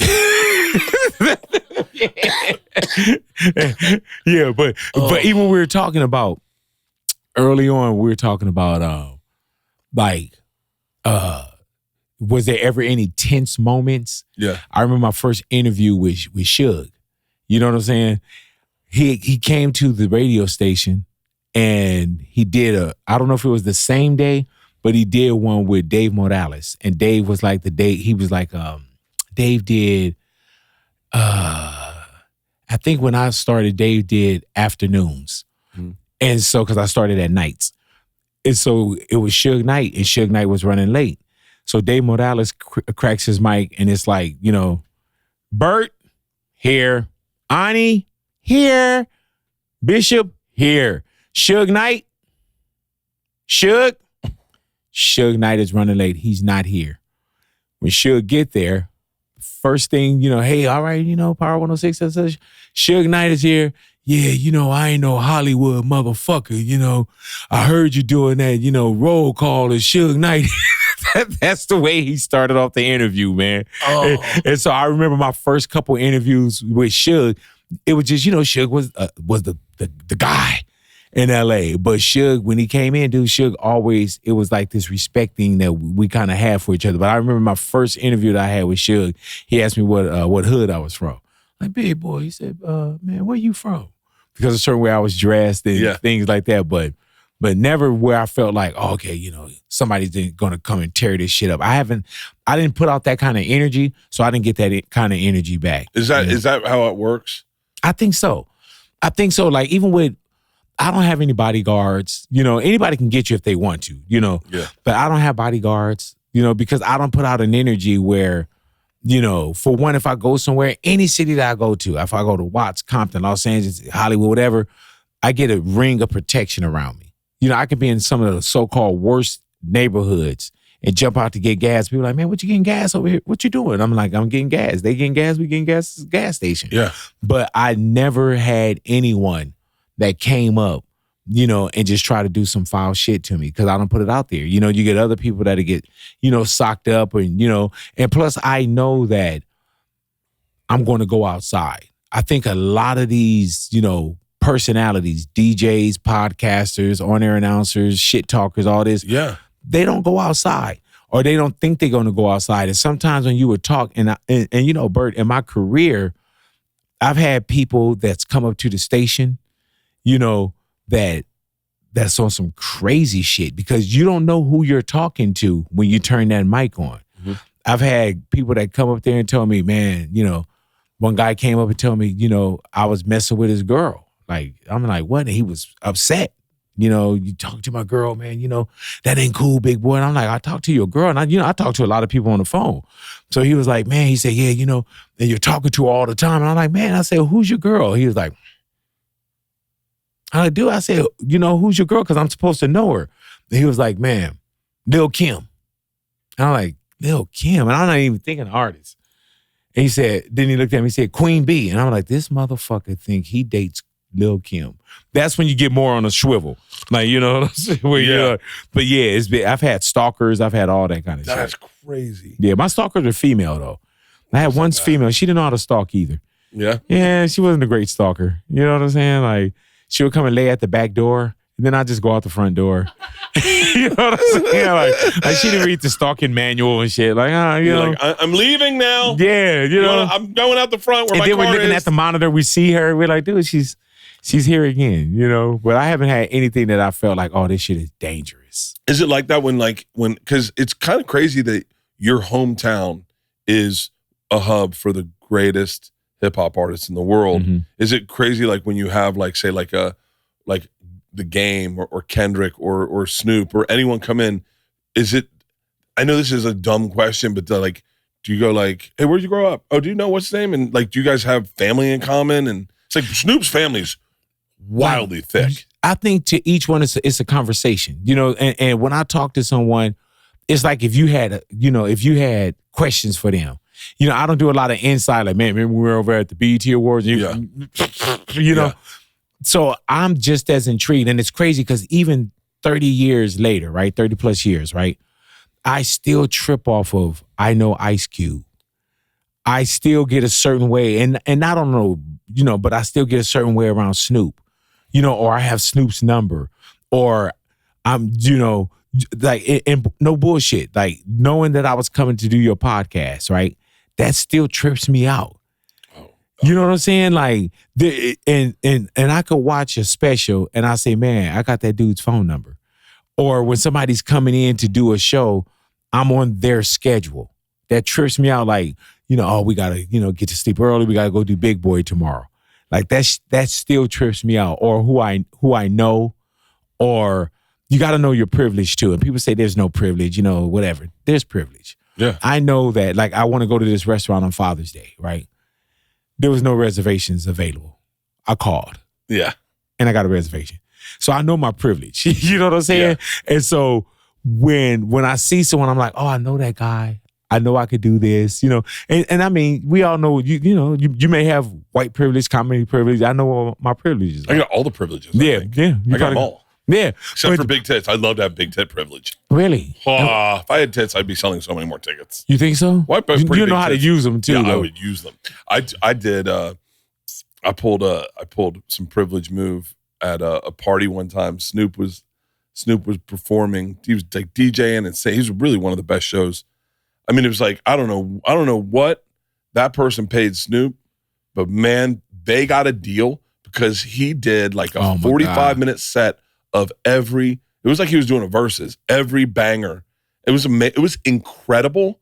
And everyone walked away going, holy shit, he might be one of the greatest artists that ever lived. Right. I mean, it was amazing. And then he went off to go smoke a joint. And I told Leanne, I said, let's go get high with Snoop. She was like, how? I go, I know him. Like, I know him. Like, I mean, that's how friends work, right?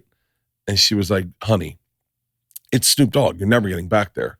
So I went over to one of the security guards there, and I was like, hi, I'd like to go say hi to Snoop. And they're like, no, it's not going to happen. And I saw one of Snoop's bodyguards, and I was like, and he was like, oh, yeah. What's up, Bert? And I was like, hey, can I say hi? He's like, yeah. He's like, he can come through. He's like, get on over here. Yeah. Get over here and see what's on the dog, man. Yeah. And I think Leanne was, I mean, oh, yeah. She was blown away. And he's like, I say this about Will too. They fill a room. Oh, yeah. They fill a room that it's that, that kind of energy that you want to be around it. You want to listen. I mean, it's amazing. And I told him a story I was going to put in my special. And I was like, is it cool if I say that? He's like, yeah. And Leanne's just sitting like, I can't believe this. Yeah. But I know what you mean. But you're a fan first. Oh. Yeah. I am a fan first on everything. Mm-hmm. On everything, I'm a fan first. Even all my friends, like I still listen to almost every episode of Joe's podcast. Every interview comes out, I watch everything you do. I've been a fan of yours longer than Joe's. I mean, even my friends, like I'm watching my buddies Tom Segura and Shane Gillis, their shows on Netflix. I'm a fan. I love. How do you find that time? A lot of it's in the gym or on the treadmill, or I just like I listen to interviews when I as I'm going to bed. I'll start a podcast when I go to bed. I listen to history podcasts when I go to sleep, and I'll just start an interview and put it in my pocket and listen and I'll just keep it in my pocket and just listen all day. And then I throw a lot of stuff on in the gym when I work out. I put it on. I'm such a fool by saying what I'm about to say, but I heard that Tom Cruise takes in more content than anyone. Like he takes in so much, and I asked how, and he has a person throughout the night editing all his favorite things into just huge reels. So like he likes F1 and he likes soccer.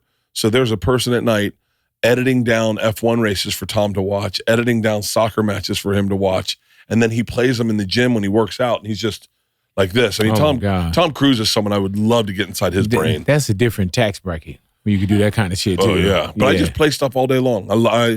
If something interests me, I get. How's your health? Good, I think. Yeah. I mean, I don't know. I get blood work next week. Right now, I'm the strongest I've ever been. I gained some weight. I'm like 250, 255, which is... I would have killed a man that had been 250, but go ahead. I got down to 225. Mm-hmm. And then I've just been, I took time off. And then taking time off, I just ate.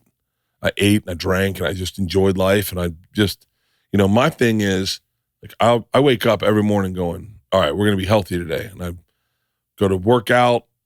Today's a bad day, but I work out and then I eat clean. And then all Leanne has to do is say something like, well, Isla's not home tonight. You want to go out for a drink? And I go, fuck yeah. Yeah, And then yeah. next thing you know, and by the way, I had 2 martinis last night. That woman watched me have 2 martinis. That's it. I was hammered. Hey, man, do you ever think about what you're going to eat after you work out, while you're working out? Oh, all the time. Yeah. I'm literally in the gym like, oh, man, I can't wait to get out of here. As soon as I get out of here, I'm about to go have me some such and such. My mouth's watering as Yeah. you said that. I fantasize about pizza daily. I love pizza more than anything in the world. Pizza is one of my favorite things in the world.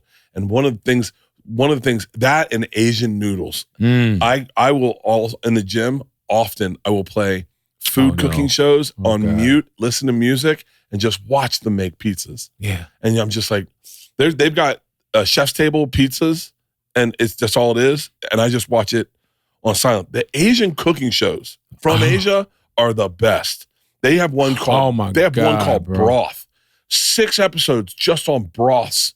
And I'm like, I want broth so bad. Like, can you hear my mouth watering as we talk about food? Hey, man, but I'm the same way. I will sit and watch cooking shows. I could watch a cooking show all day and not make nothing that's on this fucking TV program. But I can watch. Do you cook? Oh, yeah. Yeah, see, I cook too. Oh, do you really? Oh, my God, dude. I mean, I cook. I know. Well. I would love to get you on something that's burning. Yeah. Oh, my God, bro. I cook very well. But, you can't get to 500 plus pounds, without Ordering cooking out. for yourself, too. Yeah, you know what I'm you gotta saying? know how to cook something. Yeah, either that. Yeah, hell yeah. Black men taught me how to make eggs. Oh, really? Patrice O'Neal, Donnell Oh, Rollins. Lord. And both, it's cooking in a black household is different than cooking in a white household. How do you make eggs? So both of them taught me they taught me how to make omelets. And you had to butter the pan first, and then they season the pan, and then the egg goes on. Go ahead. And I was like, oh. And they told you this at separate times? Separate times. Patrice, we were in Scotland, and I was trying to make eggs, and he was like, what are you doing? I was like, I'm just making eggs. He goes, let me show you how to do it. And he's like, take your time. Why are you in a rush? He's like, take your time. First, we're going to take the butter, and then he's like, now we're going to season the pan. So the pan's ready for the eggs. I was like, interesting. So then cut to, must have been probably 7 years later. It's me and Donnell in a house, and Donnell's making himself eggs. I'm watching. I'm going, hey, what are you doing? He goes, I'm seasoning the pan. Damn. Donnell's an amazing chef. Oh, really? Donnell's a legit great cook.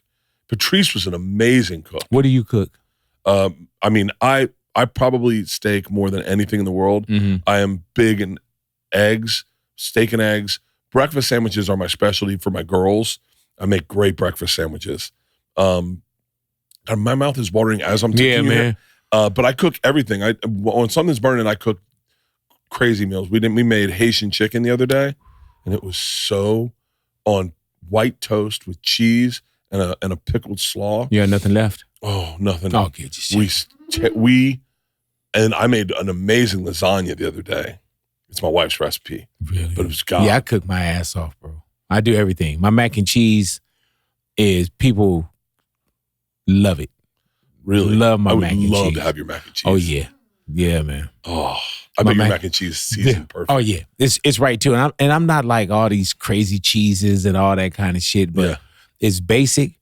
And I think people really love it because you don't have to have that, acquired taste. But, man, I make a crazy, everything I make. One of the things that broke my heart, my girls liked Kraft, just the regular mac and cheese.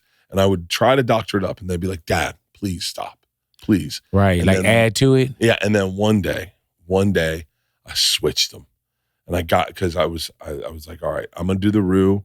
I'm going to make my own, I'm going to get elbow macaroni in there, and I'm going to make my roux. I'm going to use American cheese, a little bit of cheddar, and then I'm going to put cheese on top of it, and then put it in the oven.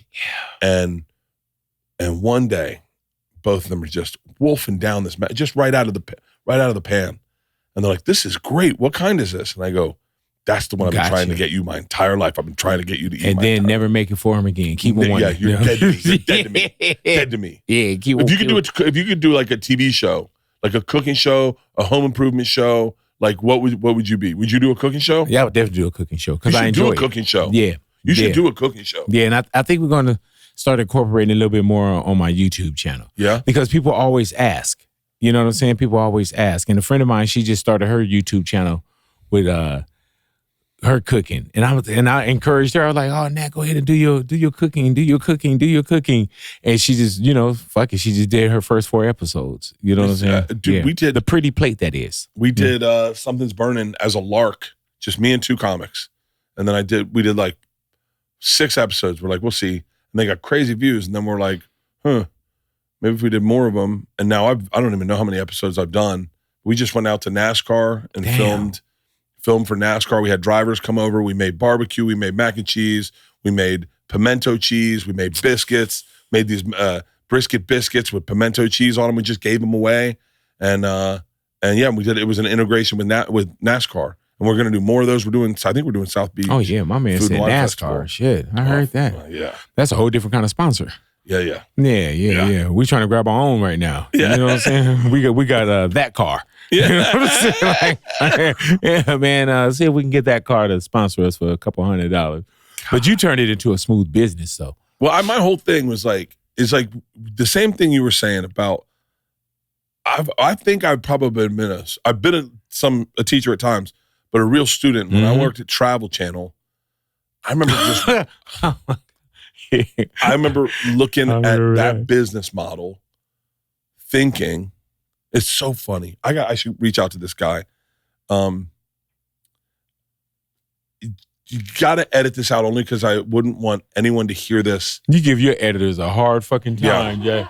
So there was this Sorry about that, you guys. There was this man. Hey, man, make sure y'all keep all this shit so when y'all want to blackmail them. Yeah, no or shit. Or whitemail them. So there was this guy. I don't have my phone on me. I read his exact text. He is one of my favorite human beings alive. He was one of the guys that when I was getting ready to get fired, he would pull me aside and he goes, "Watch your back." I said, "What?" And he goes, "They got it out for you. I'm giving you a heads up. New president doesn't like you." And I was like, "Really?" He was like, "Yep." So he's like, "Take care of Bert." And I was like, "Thank you." Is that getting fired from where? Travel Channel? Yeah. Do you love being in a position where you don't have to do some of that shit? Yes. Mm-hmm. You have no idea. I used to wake up every morning. I used to wake up every single morning going, why doesn't anyone just want me to talk? Like, how come I have to jump off a building or fight a bear? Or why can't I just, does no one want me to just to be Bert? Like, I remember saying to them, I want to do more like what Bourdain does. And the new president was like, you are no Bourdain. And I was like, no, I'm not saying I'm Bourdain, but I just would like to talk more and less screaming and less being terrified and less waking up with a panic attack of me in a shower praying. I would have rituals every morning. I'd pray. I remember I was jumping off the world's tallest rope swing in New Zealand. And I was like, why? What this? Can I just drink white wine and tell everyone how great it tastes like everyone else? And then I got in trouble. I would say things and then they'd pull my talking backwards. They'd be like, less talking. We were in New Zealand. And we were drinking white wine. And the lady said to me, it's a hacky joke, but she goes, I've paired this with a fig jelly and this one with a strawberry jam. Now, do you know the difference between jelly and jam? And I go, oh, I do. She was like, what is it? And I said, I can't jelly my dick in my wife's ass. And she went, I think this interview's over. And they were like, way to go. Yeah, read the room. Like, but I was like, as a comic, I could not go for the joke. Oh, shit. I did it with Guy one time. I did it with Guy Fieri one time. Mm-hmm. Oh, I love Guy. We were doing a show and he goes, and I said, I had chickpeas and garbanzo beans. Have you ever heard this joke? I had chickpeas and garbanzo beans. And it was Guy's grocery games. It's like the worst place to make this joke. It is a afternoon, daytime, clean cooking show. Oh, yeah. And I had garbanzo beans and chickpeas. And I go, Guy, do you know the difference between garbanzo beans and chickpeas? And he goes, well, of course I do, but I'd love to hear you tell me. I said, I've never had a garbanzo bean on my face. and Guy Fieri was like crying, laughing. And that was when we became friends. And he was like, we can't use that. Right. Oh, But yeah, I was never. But like I was saying, some of the best stuff is off air. Yeah, I was never meant to work over there. God, dude. But the relationships I made were some of the best. If they ever did a clean feed or was able to grab some of the shit that we say in the studio, oh my God, I wouldn't be here. I mean, the stuff you said that went to air was amazing.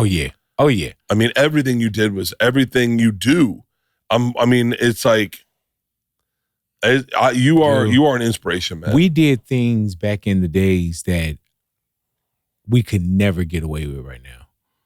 Oh, because we used to do like bits and all that shit. We had this one series called I Love Pussy, and you could never do I Love Pussy today. You know what I'm saying? It was like his name was Dickie Ricardo, and his wife was a Cambodian male bride, like. And it was just, it was horrible. Like, Pussy, welcome home, Pussy. Pussy, you're all wet. There's just shit that you like. I love the Pussy. contesting we used to do, man. And I'm so glad that everything wasn't recorded back then as far as video. Oh, my because God. now, man, everything is under an eye right now. You know, Bert, I was able to crash the car so many times. I remember being in my buddy's car and he pulled it over, laughing at one of the prank phone calls. Yeah, man. Pulled it over. In my library, I got more phone taps that I can't play than the ones I can actually air. For real. Because the sign of the times is different. Oh, it's so different. Yeah, I did this. Oh my God. It's so funny because so many of people what I see sometimes that's happening in hip hop radio is almost like confrontational. And you never were confrontational. Who, me? Yeah. Nah. You never were like, let me get the drop on this. Yeah.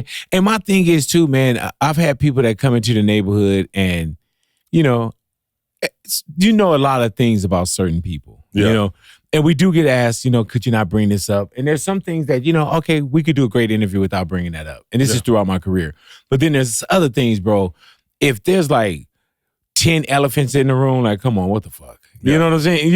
Like, for one, just as an interviewer, it looks crazy that I've had you in here for 30 minutes or an hour and I didn't ask you the obvious. So there's sometimes when people will say, could we not bring this up? And I was like, could we not do the interview? So I don't do the interview. I think I'm in a position where I can pick and choose, but I've never been, at one point we were, shocking. We weren't shock jocks. I asked crazy questions, but that's what we do.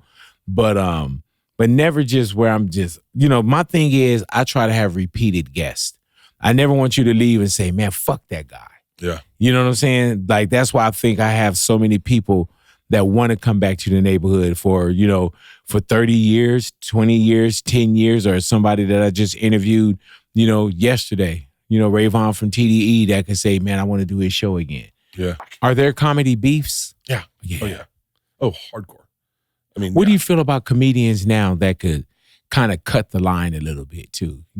With social media, we're seeing people that could just kind of, cut in line and, they can have something hot on social media and now they're a comedian as opposed to, going to open mic nights and going and doing something for nothing and getting in their car and chasing it down. I think if I was younger, it would bother me. If I'm older, it doesn't really bother me. Gotcha. Like I look at it like, well, everyone starts somewhere. And if you start with an advantage, I think you're at a disadvantage. Right. Wow. There's a guy I really enjoy and I don't know anything about him. I've never met him, but there's a guy Drewski who's he was like on the BET Awards the other night. And I'm sure there are a lot of very talented, and I know I can name 5, I can name 10 off the top of my head who have been doing comedy for 20 years who would love to be on stage with Kevin Hart or doing anything at the BET Awards that are black comics. And probably look at Drewski and they're like, he didn't put in his time at the Stardom or whatever. I enjoy Drewski, and if he's doing stand-up now, I would argue he's going to be at more of a disadvantage selling a ton of tickets, not having done it 20 years, than the guy that starts at ground zero. Right. But for me, I think, sadly, I'm so far removed, I just enjoy him and go, I hope he's killing on stage. I hope everyone's, I don't know. I'm so focused on me that I'm like, I'm having a hard time writing material. I don't care about Drewski. And if the answer is yes, you don't have to answer the who it is. Do you have any comedy beefs? Yeah. There's That's a bunch. Crazy. What happened is it because you're a success? Yeah. Right. They were all a lot of times people don't walk down you don't get off the throne and go walk down there and fight with peasants and shit. You know what I'm saying? They were all fans of me when I wasn't successful. Mm-hmm. They were all friends. They loved me. I was the best buddy to a bunch of guys. Do I know any of them? Yeah. Oh, okay. And then the second I started, I remember realizing it was going downhill when I started breaking attendance records. And of a couple people, and I was like, I bet that's not going to sit well with them. And it didn't. You knew it. And I was like, ugh. And I was like, or you'd sell faster. Sometimes when you do a bunch of arenas, first time you do arenas, they sell out immediately. The second time you do arenas, it's a little harder of a push. The third time you do these arenas, you're like, people have seen you at this arena. That's a lot of people. Right. 19,000 people have seen you twice there. So it's the third time is a little even harder of a push. So for the guy, one guy, it's his third time. For me, it's my first time, and I just clean it up. And comedy's bigger at this period. And yeah, there's beefs. I've had a bunch. I've had a bunch of people say things about me on podcasts that they never would have said anything about me other than nice things when I was a loser, when I wasn't selling tickets. But I don't do that. Like I just, the same thing we said. I looked at the way they behaved and I said, I don't want to be like you. Right. And so I celebrate anyone who's selling tickets. People say, I had someone say to me the other day, I'm going to say this, it's going to come out sideways. They go, what do you think of Joe Coy? And I was like, I love him.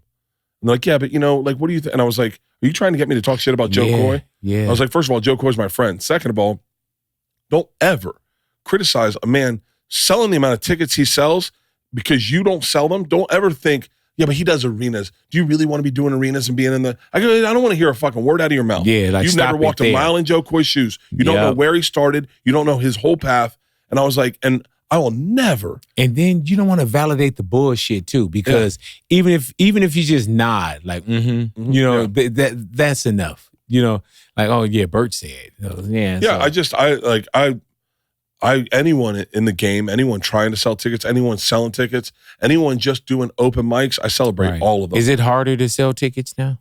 Or right now is it's no. I mean, the answer is no compared to what everyone's career's been. I think it's easier to sell comedy tickets than it's ever been. But it's always hard because you're always trying to push yourself to do bigger venues, and yeah, so it's Can you still hear the laughter? Yeah. That's good. Yeah. I was hearing laughter, I think, when it wasn't there at times. Right. Like I was doing funny. I was doing drive-in movie theaters during the pandemic. Oh, my Lord. And it was, what people were like, I bombed. And I was like, well, that's so funny. I thought I crushed. Right, yeah. Hey, I do comedy shows as well, right? Yeah. So I promote them. And we did, during the pandemic, we did one comedy show, theater, drive-in style. And I remember I told Jessica, my manager, I was like, don't book me for nothing like that again. It was fucking depressing. I loved it. Really? I loved it because I gave a ton of people work that weren't getting Gotcha. So like I'd employ, Philadelphia, I think we did 3,000 cars. So we did, we were, it was a half a mile away was the furthest car. I think a quarter of a mile away was the furthest car. So, and I went there and I had just a bunch of dudes who hadn't worked in a long time working, and they all gave me hugs. They were like, "Thanks for the work, Bert." Yeah, they bought me dinner, and I did that. I did like 60 cities. Oh shit! You did a tour. I'm talking about one night in like the IE for me. I was I'm not doing this anymore. But I learned that I knew what I was providing. I wasn't providing the greatest comedy show they'd ever seen. I was providing them an opportunity to get outside and be social. Gotcha. And we do meet and greet, but the meet and greet was in a golf cart, and I just drive by and say hi, and those are just interacting. Times. And my sister was the one that gave me the best compliment. She was like, we did the Rose Bowl, and so we did the Rose Bowl. It was crazy. Me and Tom did it. Jay Leno came out and did a spot. I mean, it was wild. And my sister was like, all the audio went into the car, and we had big screens everywhere. We shot it with 4 cameras. It was beautiful. sun setting. Jay Leno's on stage. Tommy goes, I go on stage. It was amazing. My sister goes, it was not the greatest comedy show I've ever seen. I've laughed harder at comedy shows. Right. But she goes, I got to tell you, man, it was the funnest night I've had in a year. Right. During the pandemic. And she said, we were socially conscious. We kept everything in our car, but we had all the food. We made a picnic. We laughed so hard in our car. And so that's, for me, it was like that experience during that time. I was going to say, the experience in the moment. Yeah, the experience in the moment.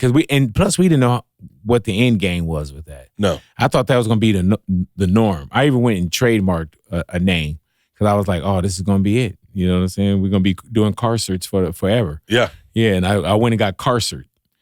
like a concert, but it's car cert. Yeah. Waste all that fucking money on that because then we went back out. You know? Shit. You know? Dude, this has been an amazing opportunity to sit down and talk to you like this. Bro. I love you to death. I've been a fan for so long. And it's cool to call you a friend. Like it's. Thank you, man. You got all these little black curtains. Is it night yet, or no? Okay, it's still. I don't know what was going on. Like I'm just wondering if my kids are out of school. Yeah. Did my son graduate? We've been sitting here for a fucking minute. Like, halfway through this, I was like, I think I have a casting meeting. I was like, and then I was like, you know what? I think I've already missed it. Right? Don't worry. Yeah. Thank God. And I went and got my wife something to eat. And my phone was going off. She was probably like, babe, I'm just gonna go. I'm just gonna go get something to eat myself. But I thank you, bro. And like I said, I'm a fan first, and I thank you for just the opportunity to sit down with you as well, man. Buddy, the honor is all mine. There it is. Okay, well, I'm not gonna argue. If the honor was all yours, I'll take it.